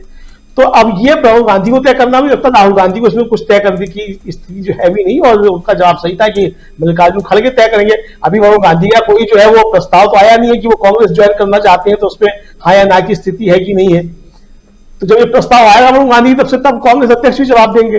तो ये पत्रकारों के मन के जो सवाल है, मुझे लगता है कि मन की बातें जो है बहुत होने लग गई है। तो ये भी एक मन की बात एक तरीके से है। अब जनता के मन में जो सवाल है राहुल गांधी को लेकर, वो जनता के मन के अपने सवाल हैं, और जनता चाहती है कि दोनों एकजुट हों और जो मोदी सरकार है उसके खिलाफ जो है मजबूती के साथ जो है गांधी परिवार आकर के खड़ा हो। तो अब ये जो है मुझे लगता है राहुल गांधी से ज्यादा जो है वो मेनका जी को तय करना है कि राहुल गांधी की राजनीति क्या होगी। तो ना ये राहुल गांधी को तय करना है, किसी और को तय करना है ये। अब दूसरा सवाल जो था राजीव जी, जिस पर अभी हम लोग चर्चा की है 50 मिनट तक, गुरु को लेकर के, तो राहुल गांधी ने गुरु का, मुझे लगता है कि हमारे भारतीय जनता पार्टी मित्रों में, जैसा कि दीपक जी ने कहा कि सेंस ऑफ ह्यूमर है, तो निश्चित तौर पर राहुल गांधी ने जो कहा उसका मतलब था कि आरएसएस जो गुरु घंटाल है। तो गुरु घंटाल को जो है भाई लोग कह रहे हैं कि राहुल गांधी ने गुरु बता दिया। तो जिस व्यक्ति, मतलब जिस संस्था के अंदर, जिसके स्वयं सेवकों के अंदर इतना भी सहज बोध नहीं है कि सामने वाला क्या कह रहा है, वो आपकी प्रशंसा कर रहा है कि आपकी धज्जियां उड़ा रहा है, तो वो इसी तरीके की बातें करेंगे। मुझे लगता है कि आपने भी कहा, एक बार कहा था कि बिस्कुट जो है, बिस्कुट वाली बात जो है, राहुल गांधी जो बिस्कुट जो है वो सही जगह डाल रहे थे। राहुल गांधी को जहां बिस्कुट डालना चाहिए था वो बिल्कुल सही जगह डाल रहे थे। अगर यही जो है वो सहज बोध है, बुद्धि है जिस तरीके की बातों की, बहरहाल ये अलग के मसले हैं कि किसकी क्या बुद्धि है क्या नहीं है, लेकिन राहुल गांधी ने राजनीति जिस तरीके से सवाल उठाए हैं और जिस तरीके से आरएसएस को घेरा है, और ये बात सही है कि आरएसएस जो है असहज महसूस करने लगा है। और आज हम लोग दिन में प्रेम कुमार जी के साथ जब बातचीत हो रही थी और हम लोग यही चर्चा कर रहे थे कि राहुल गांधी ने आरएसएस के खिलाफ जिस तरीके से स्टैंड लिया है, मुझे लगता है कि 70 सालों में इस तरीके से किसी बड़े राजनीतिक दल ने आरएसएस के खिलाफ जो है इस तरीके से स्टैंड अभी तक नहीं लिया है। और केवल स्टैंड लिया नहीं है, उस पर जमे हुए हैं, मतलब उस चीज को और ब्रॉडर करते जा रहे हैं, उसको और मतलब बढ़ाते जा रहे हैं अपने उस स्टैंड को। तो ये भारतीय जनता पार्टी का जो मात्र संस्था आरएसएस, उसकी भी परेशानी वाली चीजें हैं। और भारतीय जनता पार्टी अपने आप में कुछ नहीं है, बकौल जस्टिस काटजू जो है ये गिरोह है, तो पार्टी वार्टी कुछ नहीं है। तो अब ये जस्टिस काटजू का सोचना है कि भारतीय जनता पार्टी क्या है क्या नहीं है, कि हम लोग जो समझते हैं तो भारतीय जनता पार्टी वास्तव में पार्टी नहीं है, आरएसएस का एक मुखौटा है कुल मिलाकर के। तो उस मुखौटे के पीछे आरएसएस काम करता है। असली जो विचारधारा है जो कुछ भी वो आरएसएस की, और भारतीय जनता पार्टी से किसी को लड़ाई लड़ने की आवश्यकता नहीं है। जो लड़ाई है असली वो आरएसएस की विचारधारा से ही है, और ये आरएसएस की विचारधारा से जिसकी भी लड़ाई है वो सच्चा हिंदुस्तानी है। और जो भी आरएसएस की विचारधारा का समर्थन करता है वो किसी भी हाल में हिंदुस्तानी तो हो ही नहीं सकता है, क्योंकि आरएसएस जो है ना इस देश के संविधान में उसकी कोई आस्था अभी तक मालूम पड़ी है, ना यहाँ के लोकतंत्र डेमोक्रेसी में उसकी कोई आस्था अभी तक मालूम पड़ी है। तो इसलिए आरएसएस की विचारधारा का भारत की विचारधारा के साथ, आइडिया ऑफ इंडिया के साथ तालमेल नहीं हो सकता। तो राहुल गांधी इस रास्ते पे जो आगे बढ़ रहे हैं, तो निश्चित तौर पे भारतीय जनता पार्टी जो आरएसएस का मुखौटा है उसके लिए आने वाले समय में ये दिक्कतें होंगी। अब जो क्षेत्रीय दलों को लेकर के जो राहुल गांधी ने कहा, मुझे लगता है कि ये भी जो है एक तरीके से संप्रेषण की एक कमी है, जो जिस तरीके से प्रेम कुमार जी ने उसको ग्रहण किया, मुझे लगता है बहुत से लोगों ने भी इस तरीके से ग्रहण किया होगा। राहुल गांधी के कहने का तात्पर्य बिल्कुल नहीं है कि राष्ट्रीय जो क्षेत्रीय दल है उनकी कोई राष्ट्रीय सोच नहीं है। जाहिर सी बात है कि समाजवादी पार्टी का डॉक्टर लोहिया और जेपी का नारा बुलंद कर रही है जी। वो एक राष्ट्रीय सोच है। अब ये लगा कि अखिलेश यादव को यह नहीं पता है कि डॉक्टर लोहिया और जेपी जो थे वो कांग्रेस से ही निकल करके आए थे। अब ये अलग का मसला है कि अखिलेश यादव को इतनी समझ नहीं है कि समाजवाद का जो विचार है, वो जो आचार्य नरेंद्र देव जो थे वो किस तरीके से कांग्रेस के साथ रहे, कांग्रेस सोशलिस्ट पार्टी कैसे बनी और किस तरीके से कांग्रेस सोशलिस्ट पार्टी जो थी, जो 1942 का भारत छोड़ो आंदोलन था, कांग्रेस के सारे नेता गिरफ्तार कर लिए गए थे और फरारी के दिनों में रहकर के जिस तरीके से जेपी और लोहिया ने जो है उस पूरे आंदोलन को संचालित किया, तो एक मील का पत्थर वो साबित हुआ। तो ये अब अखिलेश यादव की समझ हो सकती है। मुझे लगता है कि राहुल गांधी जो कहना ये चाहते हैं कि जो क्षेत्रीय दल हैं उनका चूंकि विचारधारा हो सकती है कुछ भी हो, लेकिन उनकी जो क्षमता है और जो उनकी कुल मिलाकर के एक तरीके से कह लीजिए कि जो क्षेत्र है जहां उनके स्वार्थ है, राजनीतिक स्वार्थ है, वो एक क्षेत्र विशेष तक सीमित है।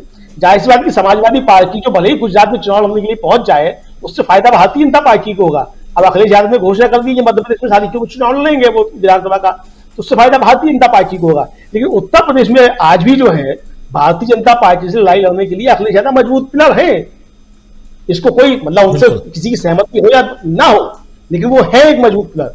अब वो किस तरीके से जो है विपक्ष के साथ आते नहीं आते अलग का मसला है। तो मुझे लगता है कि यहाँ भी जो है इस चीजें स्पष्ट जो है एक छोटी सी प्रेस कॉन्फ्रेंस नहीं हो सकती है इतने गंभीर मसलों पे। इस पर अगर बात करनी है तो मुझे लगता है राहुल गांधी की लंबी जो है इस पे डॉक्यूमेंटेशन जो है वो जारी करना चाहिए। लेकिन मुझे लगता है ये बहस के मुद्दे है नहीं। जो असली बहस का मुद्दा है, जो असली लड़ाई है, वो आरएसएस की विचारधारा के खिलाफ राहुल गांधी जिस तरीके से आगे बढ़ रहे हैं, असली मुद्दा वही है।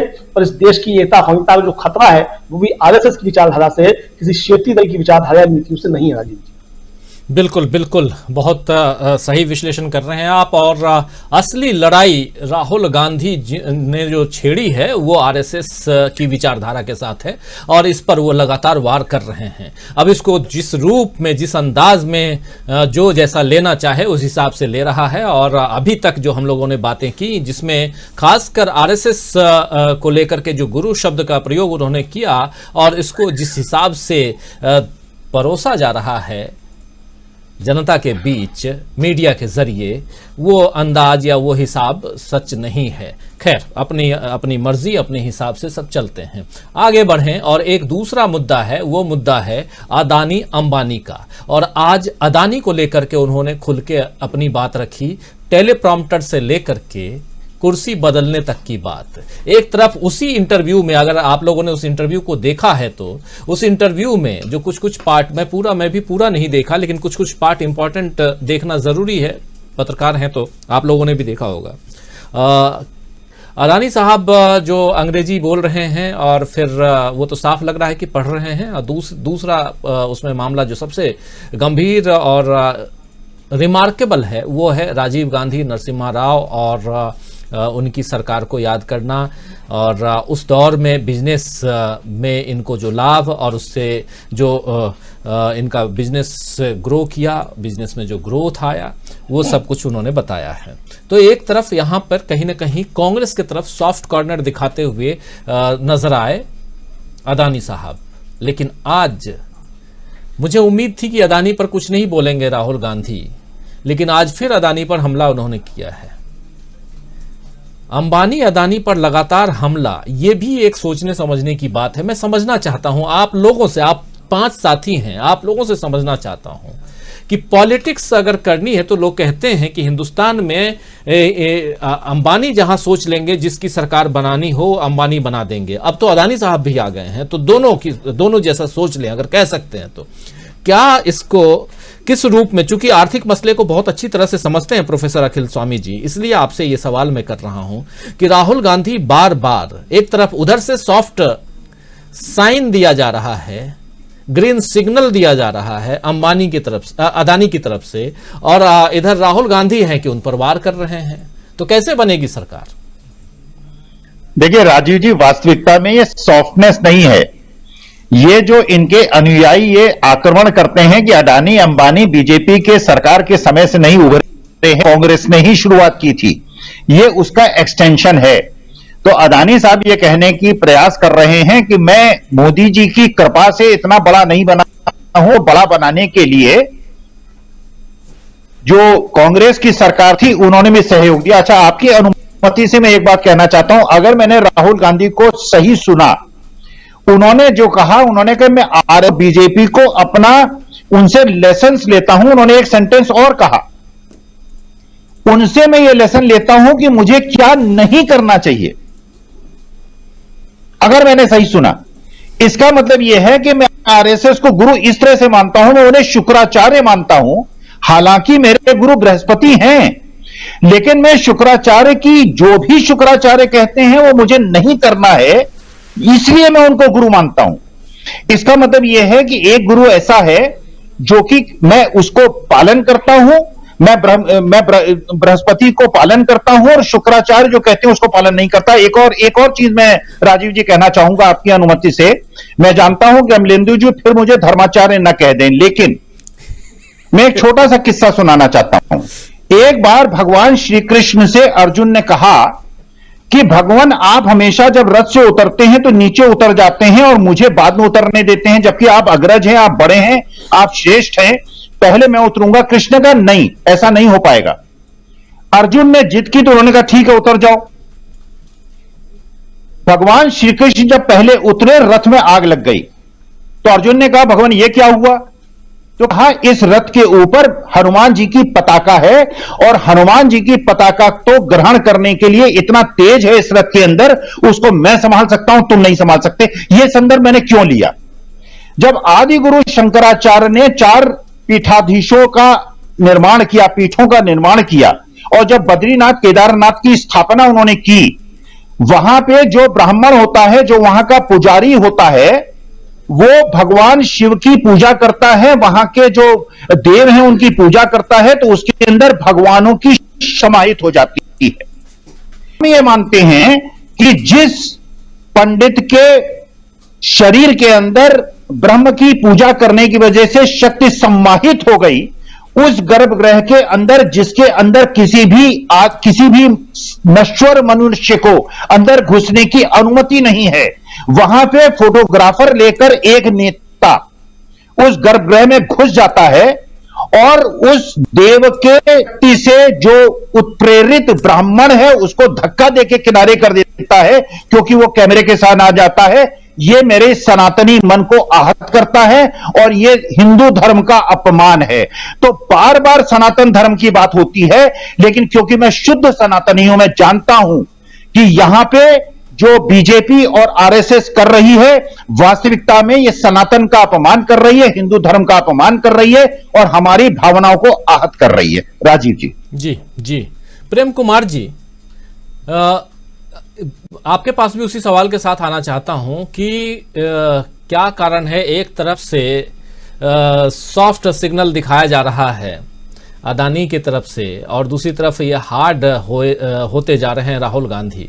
राहुल गांधी ने आज भी जो वार किया है अदानी पे, टेलीप्रॉम्प्टर से लेकर कुर्सी बदलने तक, इसको आप किस रूप में लेते हैं? और दूसरी तरफ आप देखिए कि अदानी ने जो इंटरव्यू दिया है, उस इंटरव्यू से साफ नजर आ रहा है कि कहीं न कहीं वो अब झुकने के लिए तैयार हैं, और जब व्यापारी झुकने लगे तो ये भी माना जाता है कि कहीं न कहीं सरकार भी बदलने वाली है। क्या सवाल तो राजीव जी गोदी मीडिया को तो उपक्रम करते, प्रहसन करते हम रोज देखते हैं, लेकिन आपको इतना नादान समझते हुए तो मैंने पहली बार देख रहा हूं कि आप समझ नहीं रहे हैं कि अदानी। प्रेम कुमार जी क्या करूं, एंकर हूं एंकर हूं, सवाल तो ऐसे ही पूछना पड़ेगा ना कि आप जवाब दें। कई बार मूर्ख जानबूझ करके भी मूर्खता करनी पड़ती है। एंकर जो है वो आधा मूर्ख तो होता ही है, अगर नहीं हो तो फिर वो एंकर नहीं होता, सवाल करना पड़ता है। वैसे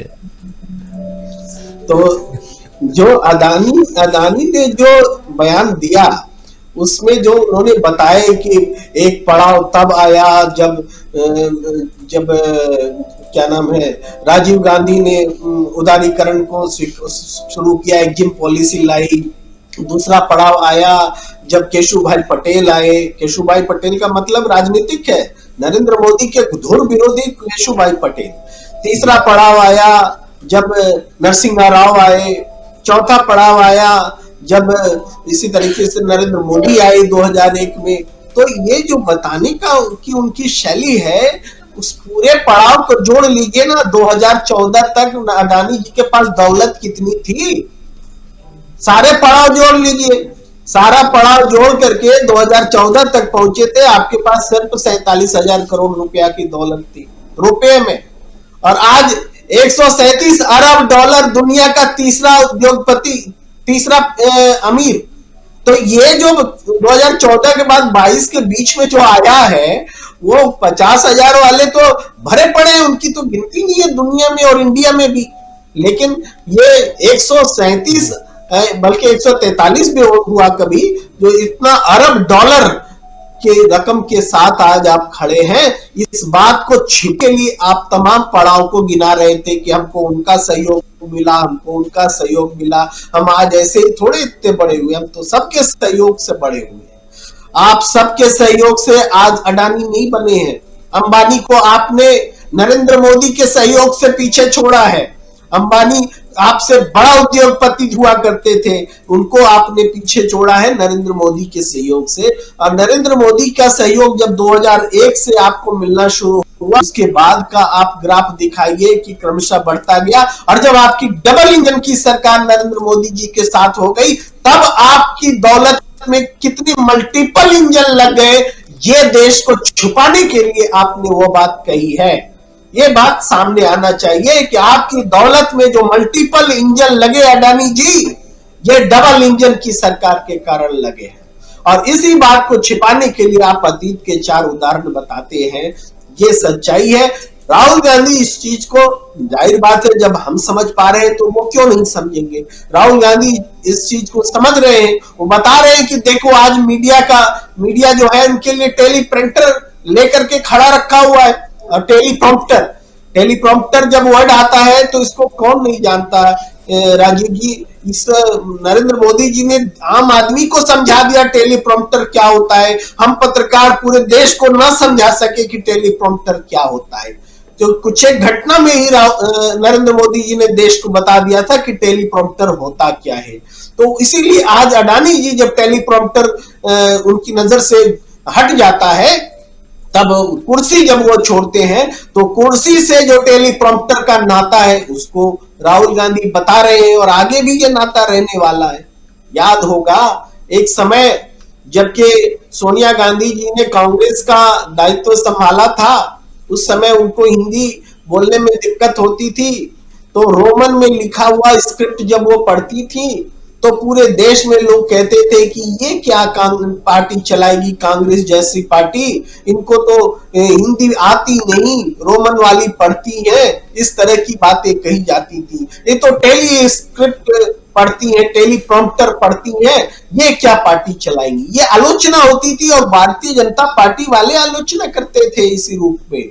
अब तो पढ़े लिखे भाई नरेंद्र मोदी जी हैं, जो कि जिनकी डिग्री पर बड़ा गर्व के साथ भी बताया जाता है, और बीच में उसमें मुस्कान भी ला दिया जाता है कि ऐसे विषय से वो MA किए होते हैं जो विषय आजकल यूनिवर्सिटी में पढ़ाई नहीं गई कभी। तो वो टेलीप्रॉम्प्टर देख करके पढ़ रहे हैं।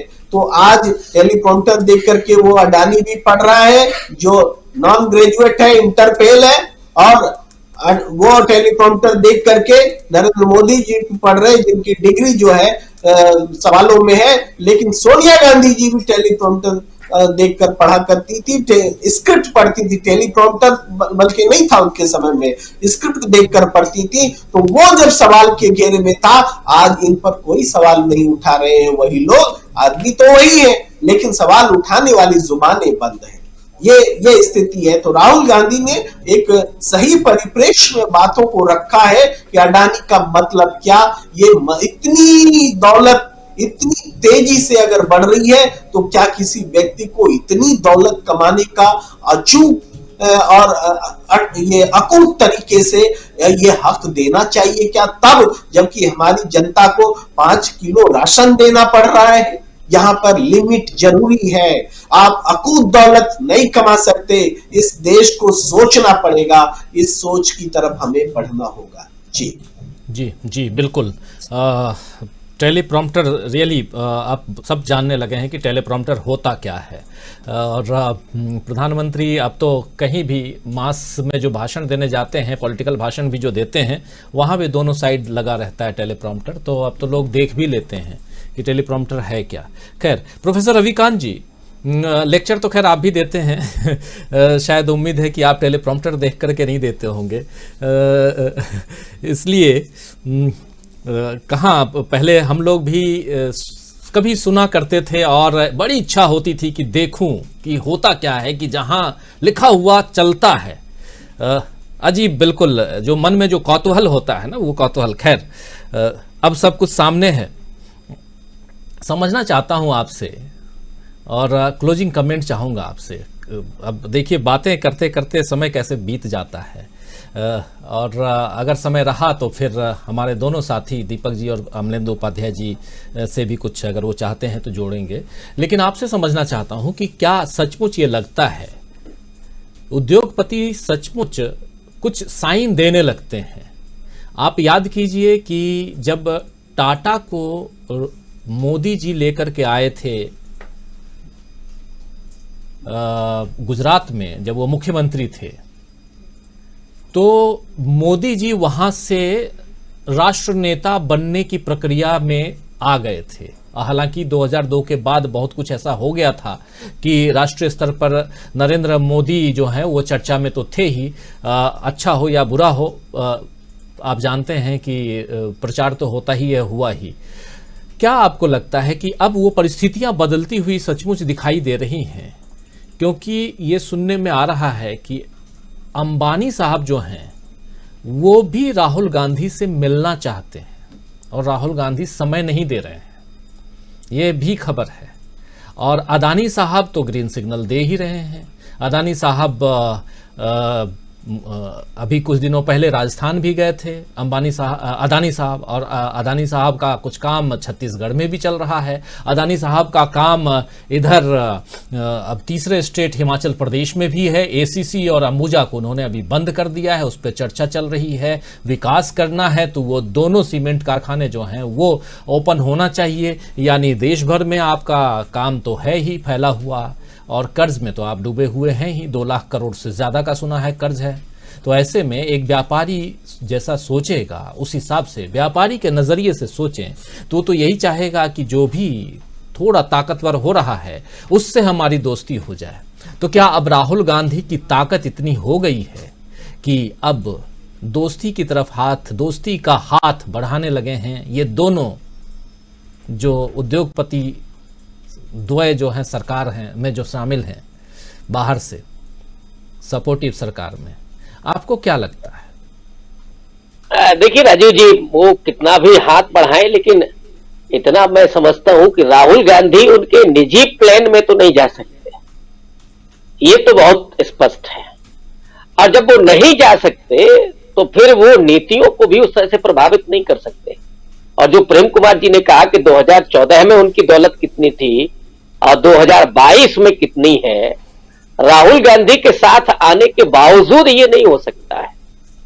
आप 2014 के पहले नजर डालिए तो एक तो कंपनियां कितनी होती थी, और उस समय हम लोग जब पढ़ते थे तो नवरत्न, मिनी रत्न, महारत्न, कितने सारे पीएसयूज थे। अब आप केवल उनको गिनते रहिए कि कौन कौन सी बिकी, कौन बची हुई है, किसका नंबर आने वाला है। और हमारे दो राहुल गांधी का ही अपना कहा हुआ वाक्य है, अब केवल 2 उद्योगपति नजर आते हैं। ऐसा नहीं है, इस देश की जो इकोनॉमी है उसको नेहरू जी भी समझ रहे थे, इसलिए उन्होंने बिल्कुल रूस की तरह नहीं उसको समाजवादी बनाया, बल्कि उन्होंने उद्योगपतियों के लिए भी जगह रखी। वो भी जब तरक्की करेंगे, उद्योग धंधे जब विकसित होंगे तो आम जनता को भी उससे फायदा मिलेगा, उसको रोजगार मिलेगा जी। और ये सिलसिला चलता रहा। इंदिरा गांधी के समय एक कदम उठाया गया जिसमें राष्ट्रीयकरण हुआ तमाम कंपनियों का, लेकिन कभी उस तरह से नहीं हुआ था। ये बैलेंस बराबर रखा तमाम सरकारों ने। मोदी जी के पहले भी अटल बिहारी वाजपेयी भी तो थे, उन्होंने भी निजीकरण किया और तमाम निजी कंपनियों को प्रोत्साहित किया, लेकिन कभी किसी एक उद्योगपति को उन्होंने इस तरह से प्रश्रय नहीं दिया था। और इतनी बेशर्मी के साथ मुझे नहीं लगता कि उन्होंने किसी के साथ यात्रा भी की हो। यहां तो मोदी जी का हाल यह था कि वो उद्योगपतियों के साथ यात्रा करते थे, पत्रकार नहीं होते थे। पहले के दौर में राजनेताओं के साथ पत्रकार होते थे, उद्योगपति छिपे हुए होते थे। ठीक वैसे ही जैसे सोनिया जी जो पढ़ती थी वो तो सामने रहता था। और भी तमाम लोग हैं, मायावती भी सामने कागज से पढ़ती हैं, लेकिन छिपा हुआ नहीं है। टेलीप्रॉम्प्टर में तो छिपा हुआ खेल होता है। वो तो जनता जब तक नहीं जानी थी तब तक तो मोदी जी बहुत बड़े वक्ता थे। अब जान गई है तब लोगों को समझ में आ रहा ना कि टेलीप्रॉम्प्टर पर चलता है, और जब वो रुक जाए तो फिर जबान भी रुक जाती है। ये तो लोगों ने बाद में जाना है ना, पहले तो सब कुछ चल रहा था। और मुझे तो ये लगता है कि ये जो टेलीप्रॉम्प्टर चल रहा था, जो उन्होंने कहा केशुभाई पटेल के समय, राजीव गांधी के समय, नरसिंह राव के समय, मनमोहन सिंह के समय, मैं तो ये जानना चाहता हूं, मेरी दिलचस्पी इसमें है कि ये स्क्रिप्ट किसने लिखी थी? टेलीप्रॉम्प्टर पे जो चल रहा था ये स्क्रिप्ट कहां से आई? उससे तय होगा ना। ये जो बेचारे सेठ जी हैं, ये सेठ जी कहां से चल रहे हैं? ये सिर्फ इतना भर नहीं है, उनका है, इसमें कोई दो राय नहीं है कि वो भी थोड़ा सा अपने आप को बचा करके चलना चाहते हैं। और राहुल गांधी जिस तरह से हमले कर रहे हैं, उन हमलों के बचाव में ये हो रहा है। और मैंने कहा ना कि राहुल गांधी उनके बिल्कुल रविकांत जी, बिल्कुल आप सही कह रहे। ये यहीं पे आना चाहता था मैं कि क्या ये अपने बचाव के लिए दाना डाला गया है? यही आना चाहता था मैं कि जिस प्रकार राहुल गांधी हमला कर रहे हैं अंबानी अदानी पर, और अभी लाल किले पे से भी जो भाषण उन्होंने दिया था, और आप खूब सुर्खियां बटोरी राहुल गांधी ने उस भाषण में, और खूब तालियां बजी, क्योंकि सामने युवाओं की संख्या 60% 70% तक थी जिस भाषण में वहां दिल्ली में जो भाषण दे रहे थे अभी 24 तारीख को। तो इसके बाद इस इंटरव्यू का आना और उसमें तारीफ के दो बोल, क्या अपने बचाव के लिए है? ये दाना डालना जो है कहा जा सकता है, ये क्या बचाव में कि चलो, और जो आप जिस स्क्रिप्ट की बात आप कर रहे हैं, क्या ये स्क्रिप्ट कहीं और से है जिसको पढ़ने में भी तकलीफ हो रही थी उद्योगपति महोदय को? डेफिनेटली। और ये बचाव में ही है कि राहुल गांधी जिस तरह से हमले कर रहे हैं, आगे थोड़ा सा राहुल गांधी रहम करें, ये इसके लिए है। और वो तो राहुल गांधी ने कहा कि ये विकल्प तो हमारे पास नहीं है, तो प्रधानमंत्री के पास नहीं है, कुर्सी बदल ले। अब आप इस तंज को भी समझिए, राहुल गांधी ने कह दिया सब कुछ कि ये विकल्प तो नरेंद्र मोदी के पास नहीं है कुर्सी बदलने का, और इशारे में वो भी कि यहां दाल नहीं गलने वाली है, ये आप कुर्सी बदल करके अगर इधर आना चाहते हैं तो वो संभावना नहीं है। और आज से लग रहा है जो अभी राहुल गांधी ने बोला कि उनका हमला कम होने वाला नहीं है, और मैंने कहा ना कि उनके प्लान में तो बैठने वाले कतई नहीं है राहुल गांधी। वो चाहे जितना कर लें, वो स्क्रिप्ट चाहे जहां से लिखवा लें, ये नहीं होने वाला है, क्योंकि अब देश का मिजाज बदल रहा है और उस मिजाज को राहुल गांधी समझ रहे हैं। राहुल गांधी बदल रहे हैं उस मिजाज को। और आज अगर इस तरह से, देखिए उद्योगपतियों की भी एक भूमिका रही है, इसको भी राहुल गांधी ने बार बार कहा। और जितनी इकोनॉमी की समझ राहुल गांधी को है, मुझे नहीं लगता, मेरी समझ बहुत छोटी है कि राजनेताओं में इकोनॉमी की इतनी अच्छी समझ किसी के पास हो। मनमोहन सिंह साहब राजनेता नहीं है उस तरह से, लेकिन किसी राजनेता में यह समझ नहीं है। 2014 में जब उन्होंने कहा कि अब एक्सट्रीम हो गया है निजी क्षेत्रों का, अब हमें थोड़ा समाजवाद की तरफ लौटना पड़ेगा, ये समझ आप नरेंद्र मोदी में होगी या किसी और में होगी, आप देख ही नहीं सकते हैं।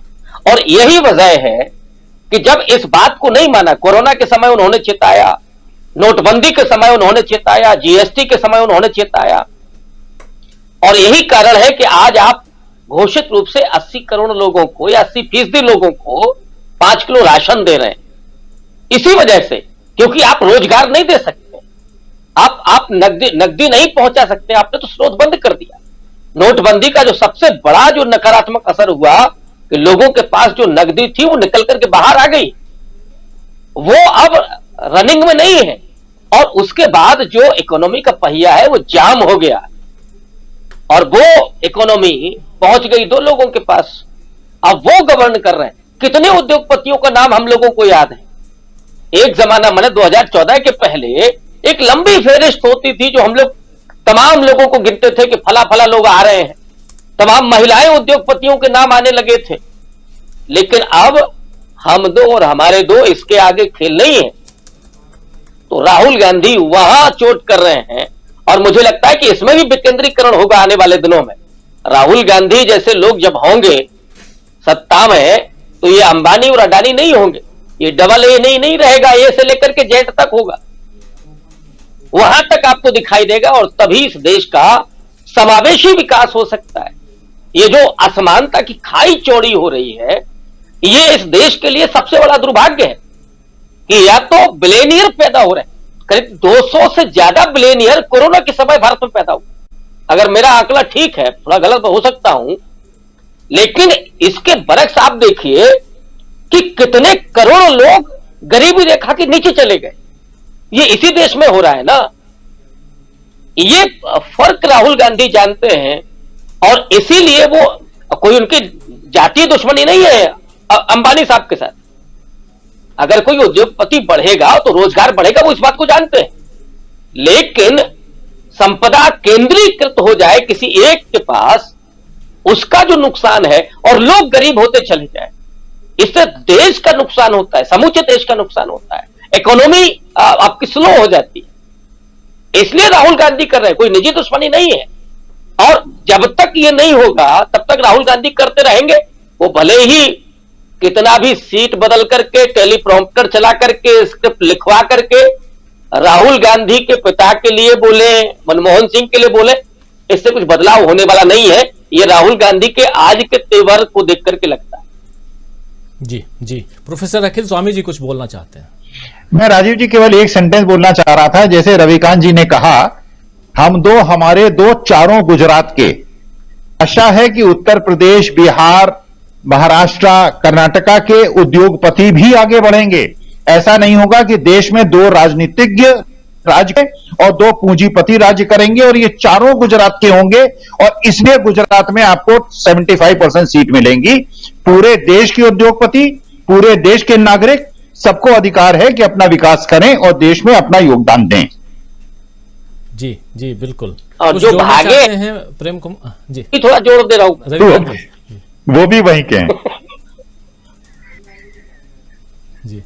जी प्रेम कुमार जी कुछ जोड़ रहे हैं। जी देखिए, ये विमर्श तो वाकई बड़ा विमर्श है और आने वाले समय में विमर्श बढ़ेगा कि अडानी क्यों बेचैनी हो रही है, वो क्यों घबराने लगे हैं, वो क्यों उनको अब ये बताने की जरूरत पड़ रही है कि उनके ग्रोथ में केवल बीजेपी नहीं दूसरे दलों का भी हाथ है। ये सारी चीजें भारत जोड़ो यात्रा के इस मुकाम तक पहुंचते पहुंचते पैदा हुई है। याद कीजिए ना, भारत जोड़ो यात्रा जब शुरू हो रही थी तब कैसे सोच रहे थे, और हम लोग तब भी कह रहे थे कि जब ये यात्रा खत्म होगी तब एक अलग तरह का परिदृश्य होगा हमारे सामने। तो वो बीच यात्रा में ही बन करके सामने आ गई है कि उद्योगपतियों की भी जुबान अब बदलने लगी है। आरएसएस बीजेपी वाले भी अब उस पप्पू रूपी राहुल गांधी को अपने खेमे में लाने की बात आज कहने लगे हैं। इसका मतलब है कि भारत जोड़ो यात्रा जनता के साथ कनेक्ट बनाने में, एक वातावरण पैदा करने में सफल रही है। ये राहुल गांधी की और कांग्रेस की एक बड़ी उपलब्धि है। जी अमलेंदु जी कुछ बोलेंगे। तो राजीव जी, ये जो राहुल गांधी जो है इस साल के आखिरी दिन, इस महीने के आखिरी दिन और इस सप्ताह के आखिरी दिन जाते जाते भारतीय जनता पार्टी को पप्पू बना गए। क्योंकि सब क्या राहुल गांधी ने कह दिया कि आरएसएस गुरु है, आरएसएस गुरु है, तो पप्पू जो है वो राहुल गांधी बना गए भारतीय जनता पार्टी को। अब हम उम्मीद करते हैं कि जो आने वाला नया साल कल से शुरू होगा, नया महीना कल से शुरू होगा, नया हफ्ता कल से शुरू होगा, वो सब शुभ होगा, भारत के लिए अच्छा होगा। और मुझे लगता है कि आप भी शायद दर्शकों को ये सूचना देंगे कि आज हम लोगों का जो समूह है, देशबंधु समूह, उसके संस्थापक स्वर्गीय मायाराम सुरजन जी की पुण्यतिथि भी है, जिन्होंने इसकी बुनियाद रखी थी इस समूह की। मुझे लगता है कि हमारे दर्शकों को ये सूचना देना आवश्यक मैं समझ रहा था। जी भाई। जी जी जी। दीपक जी।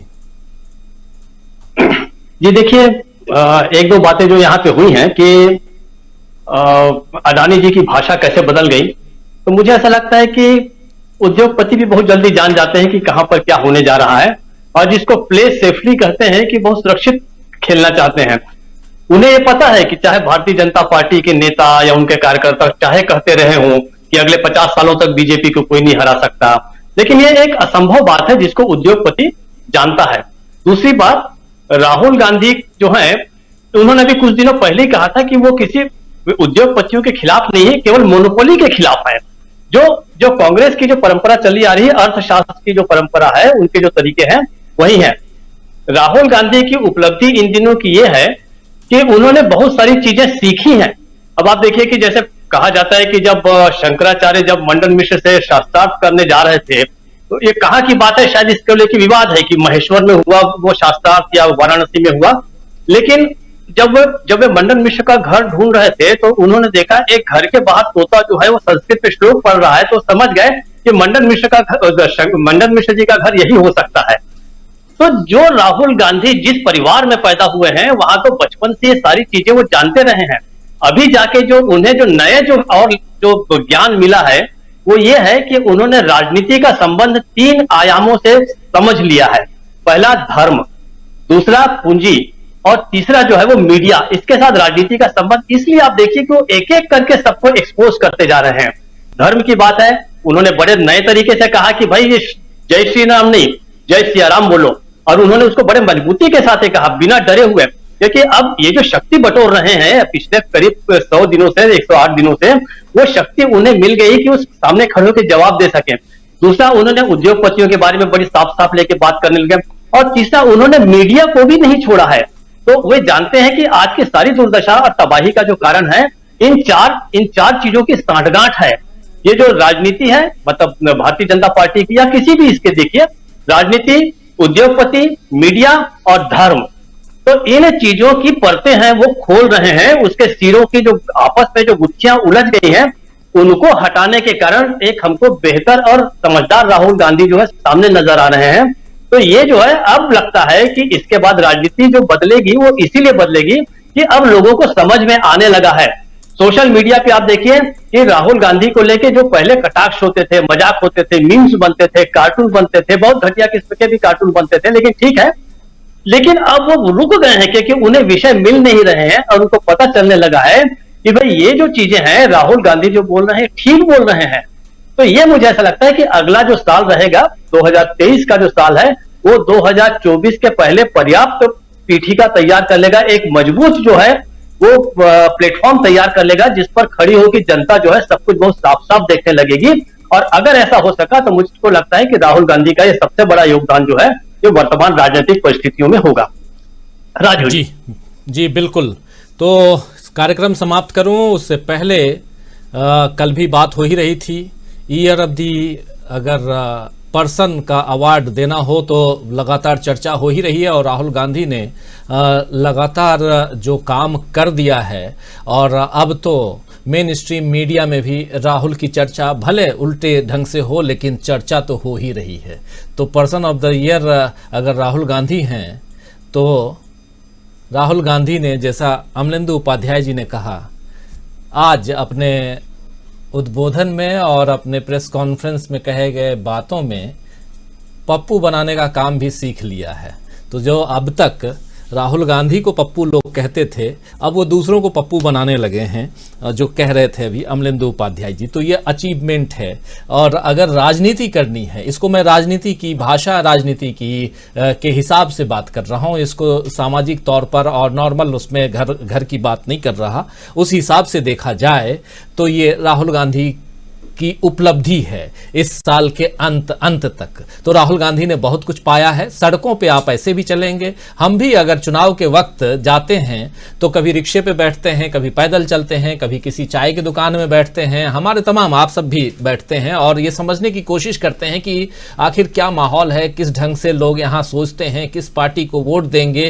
तो ये जब हम पॉलिटिकल एनालिसिस करने की कोशिश करते हैं, और वैसे ही जब आप पैदल, और राहुल गांधी तो पिछले 4 महीने से पैदल चल रहे हैं, लगभग 4 महीना, तो वैसे 108 दिन और अभी आगे चलना है, कश्मीर तक जाना है। पूरे हिंदुस्तान को अगर आप उस हिसाब से नापेंगे पैदल तो बहुत कुछ पाएंगे जो पा चुके हैं राहुल गांधी। 75% 70% हिस्सा वो पा चुके हैं, पार कर चुके हैं, तो उसमें भी तो बहुत बहुत धन्यवाद देता हूं आप पांचों को और बहुत शुभकामनाएं देता हूं। नववर्ष की बहुत शुभकामनाएं।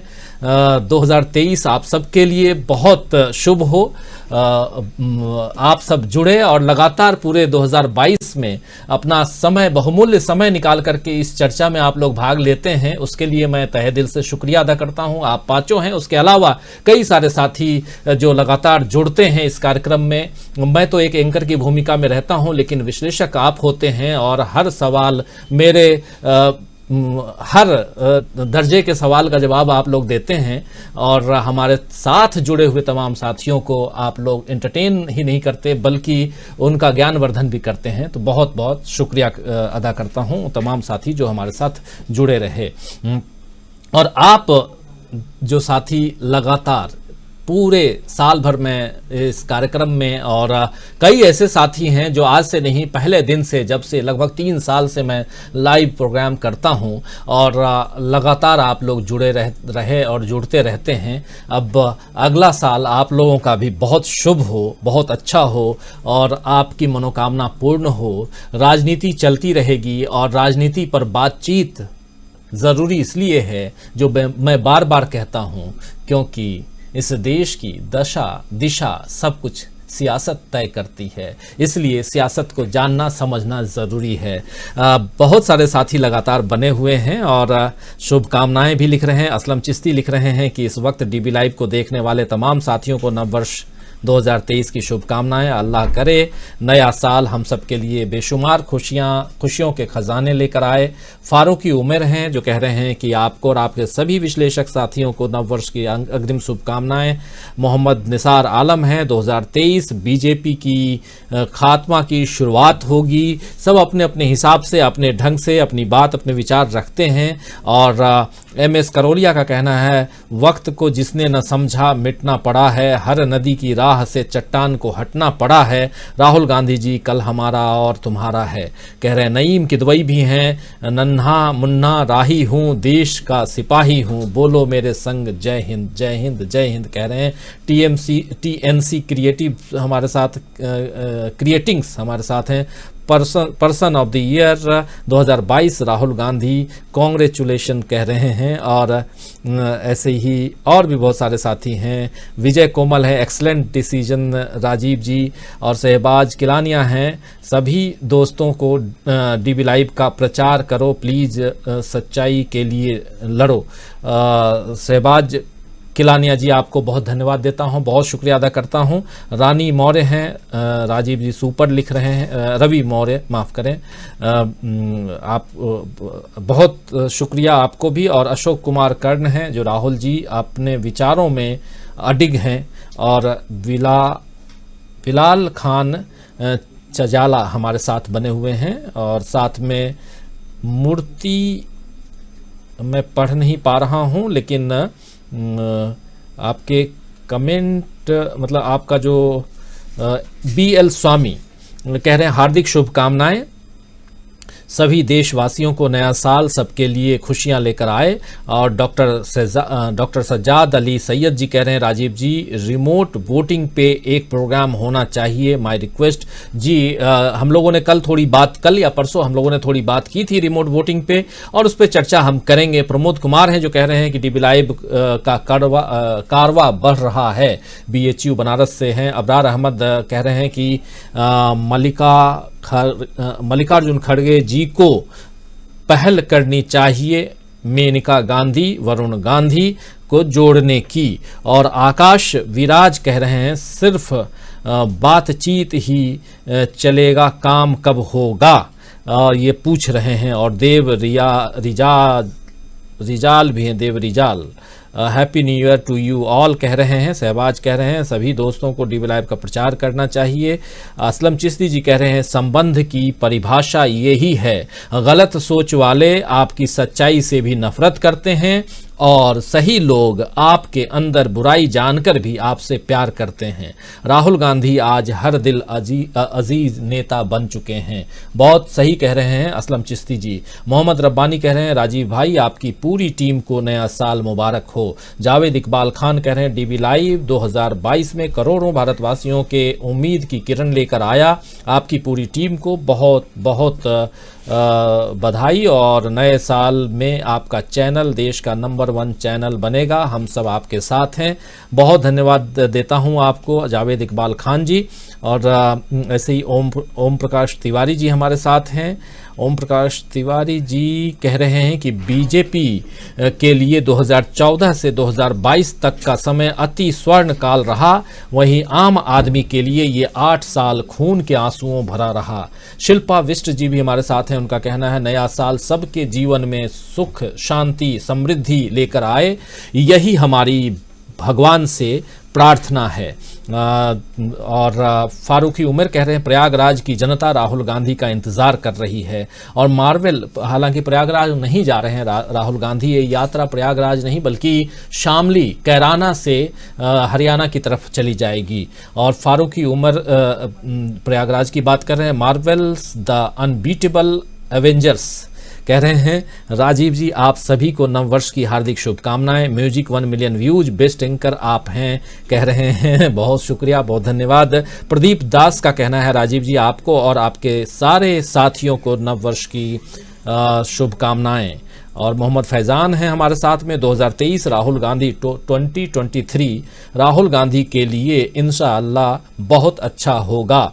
विक्टर 22 का कहना है हमारे साथी अदानी ने मोदी सरकार का बचाव ही किया है, ये कह के मैं राजीव मनमोहन के वक्त उभरा हूं, अब राहुल ये नहीं कह सकेंगे कि सरकार अदानी की है। राहुल गांधी अपने मन की बात कहते हैं विक्टर जी। और राहुल गांधी ये बात डंके की चोट पे कहते आए हैं, वही कहेंगे, क्योंकि किसी के कह देने से आपके बारे में मैं कुछ कह दूं और गलत कह दूं तो आप चुप हो जाएंगे, ऐसा नहीं हो सकता। इसलिए भी मुझे लगता है कि राहुल गांधी अभी भी वार करेंगे। लेकिन एक बात यहाँ बहुत सही है जिस पर रविकांत जी इशारा कर रहे थे और आप भी कर रहे हैं, लगातार लिख भी रहे हैं कि यही कि राजीव गांधी और मनमोहन सिंह के समय वाली बात कह करके ये कहीं न कहीं एक चाल चलने की कोशिश की है, जिसमें मुझे नहीं लगता आज जिस प्रकार राहुल गांधी ने हमला किया है तो इसके बाद वो ये चाल नहीं चलेंगे। साजिद हुसैन का कहना है कि राहुल गांधी अब विश्राम पर हैं और अब उन्हें अपनी बढ़ी हुई दाढ़ी बनवा लेनी चाहिए, क्योंकि आगे अब ये दाढ़ी आडंबर के रूप में जानी जाएगी, क्योंकि यात्रा पूर्व ये दाढ़ी रहित रहे हैं। और ये तो उनका पर्सनल मामला है। उनकी माताजी न उन्हें स्वेटर पहनवा पाई और न ही दाढ़ी कटवा पाई, लेकिन आपकी बात राहुल गांधी तक जरूर पहुंच रही होगी, पहुंच जाएगी। असलम चिश्ती जी कह रहे हैं राजीव जी अगर आप जैसे कुछ पत्रकार नहीं होते तो लोकतंत्र के चौथे स्तंभ से देश के नागरिकों का भरोसा ही उठ जाता है। मैं डीबी लाइव के पत्रकारों को सच्ची पत्रकारिता के लिए बधाई पेश करता हूं। बहुत धन्यवाद देता हूं, बहुत शुक्रिया। लखेंद्र कुमार हैं राहुल गांधी पीएम मटेरियल हैं कह रहे हैं। और बिलाल खान छजाला हैं हमारे साथ में। और नंबर 1 डीबी लाइव जिंदाबाद कह रहे हैं सहबाज किलानिया। मनोज कुमार भी हैं, नंबर्स की आप सबको बहुत बधाई कह रहे हैं। और शंकर मंडी भी हैं, शंकर मंडी भी हमारे साथ। न धर्म से भजन से हिंदुस्तान बनेगा, निर्भय कर्म प्रेम संबंध व सच्चाई से हिंदुस्तान बनेगा कह रहे हैं। और अंबिका सेन का कहना है आप सभी विश्लेषकों को मेरी ओर से बहुत बहुत शुभकामनाएं। नया वर्ष सभी को खुशियों से भरा रहे, जय श्री सीताराम कह रहे हैं। और लखिंद्र कुमार भी हैं, सहबाज भी हमारे साथ हैं, मुन्नन खान भी हैं। अरे भाई राहुल गांधी खानदानी आदमी हैं कह रहे हैं। और नागेश गुंडप्पा का कहना है excellent debate Rajiv ji and happy new year. S Yadav भी हमारे साथ बने हुए हैं, जो गणेश हरे सब विघ्न आपके, लक्ष्मी बैठे दोनों हाथ, खुशियां आपके, सदा कदम चूमे, तरक्की हो दिन रात। मेरी तरफ से डीबी लाइव के सभी पत्रकार साथियों और सभी दर्शक बंधुओं को नव वर्ष की अग्रिम शुभकामनाएं। और सैफुल्ला खान जी हैं, कह रहे हैं राजीव भाई काला अकला चाय हमका भी पिलाओ। चाय पी, हाँ सही तो कह रहे हैं आप, चाय लेकिन पीनी पड़ती है लगातार बोलने के कारण, गर्म पानी हो या चाय हो। मैं आपको सच बताऊं तो मैं इसमें गर्म पानी ही रखता हूं, चाय नहीं रखता, तो गर्म पानी पीता रहता हूं हल्का, थोड़ा थोड़ा। चाय मीठी अगर पिए तो फिर बोलने में दिक्कत होती है, अगर मीठा कुछ खा लें कुछ पी लें तो फिर दिक्कत होती है, तो इसलिए वो नहीं रखता। अमर सिंह सिसोदिया का कहना है न्यूज़ पॉइंट की बड़ी खबर, Rahul Gandhi person of the year बने। और विक्टर 22 कह रहे हैं कि किसी ने 8 बजे असली पीएम का भाषण था। ये इंटरव्यू वाली बात कह रहे हैं विक्टर 22, और इंटरव्यू एक बड़े उद्योगपति का एक बड़े चैनल पे। डॉक्टर सजाद अली सैयद का कहना है सर कल फिर मिलते हैं, बोला करें गुड नाइट, नहीं अच्छा नहीं लगता।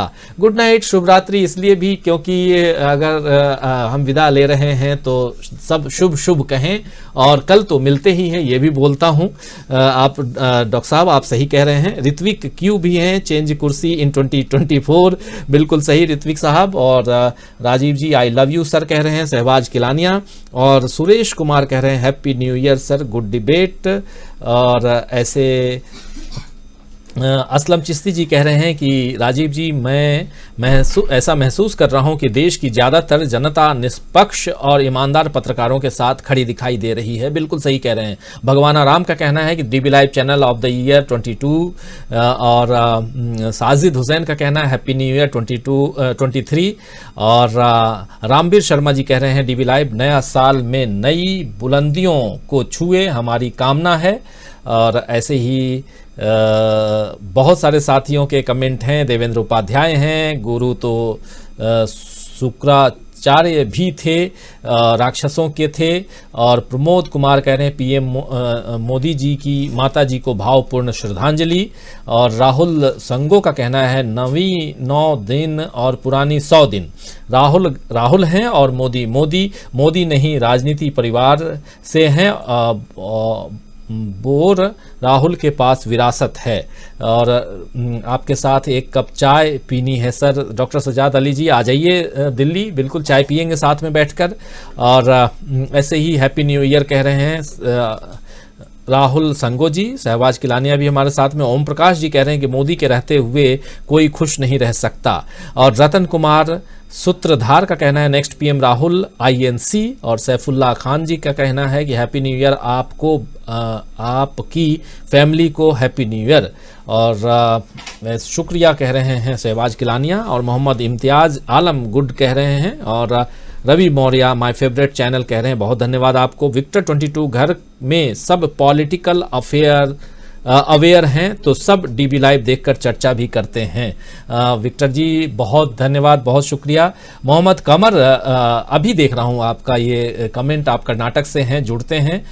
राजीव जी आपको मेरी तरफ से नया साल मुबारक हो, बहुत धन्यवाद। और महावीर चंद नाहर का कहना है कि कांग्रेस हिंदू वोटर्स को भी अट्रैक्ट करने के लिए जो जमकर व्हाट्सएप सेल यूज करे। व्हाट्सएप की बात कह रहे हैं कि इसको यूज करे कांग्रेस, महावीर चंद नाहर का कहना है। और हफीज नौसाद आजमी हज कमेटी कहना है यूट्यूब पर आप नंबर 1 हो जा डीबी लाइव। और बहुत धन्यवाद हाफिज नौसाद जी। और असलम चिश्ती जी गुड नाइट कह रहे हैं, मिलते हैं सोमवार की शाम को, कल के प्रोग्राम का इंतजार रहेगा जी बिल्कुल। और ऐसे ही अवधेश पालीवाल हैं हैप्पी न्यू ईयर कह रहे हैं। और जगमोहन सिंह जी कह रहे हैं happy new year Rajiv ji and every participant, enjoy your weekend, see you on 6 January 2023, thanks a lot for your informative news and love. और ऐसे ही सारे डीबी लाइव चैनल्स को, अब्दुल्ला मदेघर माशा अल्लाह कह रहे हैं कि अदानी कहते हैं मैं राजीव गांधी की बात कर रहे हैं, 20 साल के थे अदानी के। और विजय कुमारी का कहना है, राजीव जी नमस्कार and thanks for real journalism for 2022, hope same like 2023। Doctor Sajjad ji कह रहे हैं सर न्यूज़ 24 पे बांग्ला 71 लड़ाई बांग्लादेश की तारीफ हो रही है, अभी हवा बदल रही है जी। और रामवीर शर्मा डीबी लाइव की पूरी टीम को हैप्पी न्यू ईयर कह रहे हैं। सोनू सरोज भी हैं, नववर्ष की शुभकामनाएं दे रहे हैं, सहबाज भी हैं और मोहम्मद कमर भी हैं। और मेरा भी कमेंट ले लीजिए। मोहम्मद कमर आपका कमेंट अभी पढ़ा और देखिए आपके बारे में मैं बताया सबको, और अभी ले रहा हूं आपका कमेंट। सज्जाद हैं, सोमवार को की शाम मिलते हैं। और मोहम्मद फरियाद ऑफिशियल भी हैं। नेहल मखले भी हमारे साथ छत्तीसगढ़ से हैं, छत्तीसगढ़ से जुड़े हुए, वेरी गुड डिबेट इनका कहना है। और SKE official viral DB live को happy new year. Rahul Gandhi सच्चा ईमानदार नेता है, जनता को जागरूक होना चाहिए और नेताओं के जुमलेबाजी का वीडियो दिखाया जाए आज रात को, ओम प्रकाश तिवारी जी का कहना है। Saeed Khan great channel, great debate, very happy. और ऐसे ही जावेद अथानिया हैं और जॉट स्वैप म्यूजिक भी हमारे साथ हैं, swap music, Dilip Kumar, I love dB live. और बनवारी मीना, देशबंधु चैनल परिवार को विगत वर्ष और आगामी साल अग्रिम मुबारकबाद। अब दोस्तों इस कार्यक्रम को अब समाप्त करने की इजाजत चाहूंगा। अफरोज आलम आ गए, नरेश सेठिया आ गए। मुझे लगता है कि अडानी जी की सोची समझी रणनीति के तहत ही उन्होंने कांग्रेस के कई PM की नीतियों को अपनी विकास यात्रा का सहायक बताया ताकि मोदी जी को उनके विकास का कारण न समझा जाए। बिल्कुल आप सही कह रहे हैं, इस पर हम लोग चर्चा कर रहे थे। और रतन कुमार सूत्रधार हैं, जिंदाबाद कह रहे हैं डीबी लाइव। शहबाज किलानिया, राजीव जी राजस्थान में स्वागत है, आओ आप। और शिल्पा बिष्ट का कहना है डीबी लाइव नंबर 1 है और रहेगा। मोहम्मद कमर, राजीव जी आपको मेरी तरफ से नया साल मुबारक हो। देवेंद्र चटर्जी, एक और जुमला वर्ष का समापन। मोहम्मद फरियाद हैं और अभिमन्यु नायक हैं और लखिंद्र कुमार हैं, हाफिज नौसाद हैं हमारे साथ, अवरोज हैं, विक्टर 22। तो दोस्तों अब आप सबसे विदा लेता हूं, उससे पहले आप सबको बहुत बहुत शुभकामनाएं देता हूं। नया साल शुभ हो, मंगलमय हो, आपकी जो इच्छा है वो पूरी हो और खुशहाल रहें आप। नफरत को मिटाने का जो पैगाम राहुल गांधी दे रहे हैं, इस देश से नफरत मिटे और खुशियों की बरसात हो। जिस बारिश में राहुल गांधी भीग रहे थे वैसे ही खुशियों भरी बारिश में हम सब भीगे। और यही कामना करता हूं कि नया साल 2023 खुशियां लेकर आए। आप सब स्वस्थ रहें, कुशल रहें और आपके घर में सब कुछ अच्छा रहे। गुड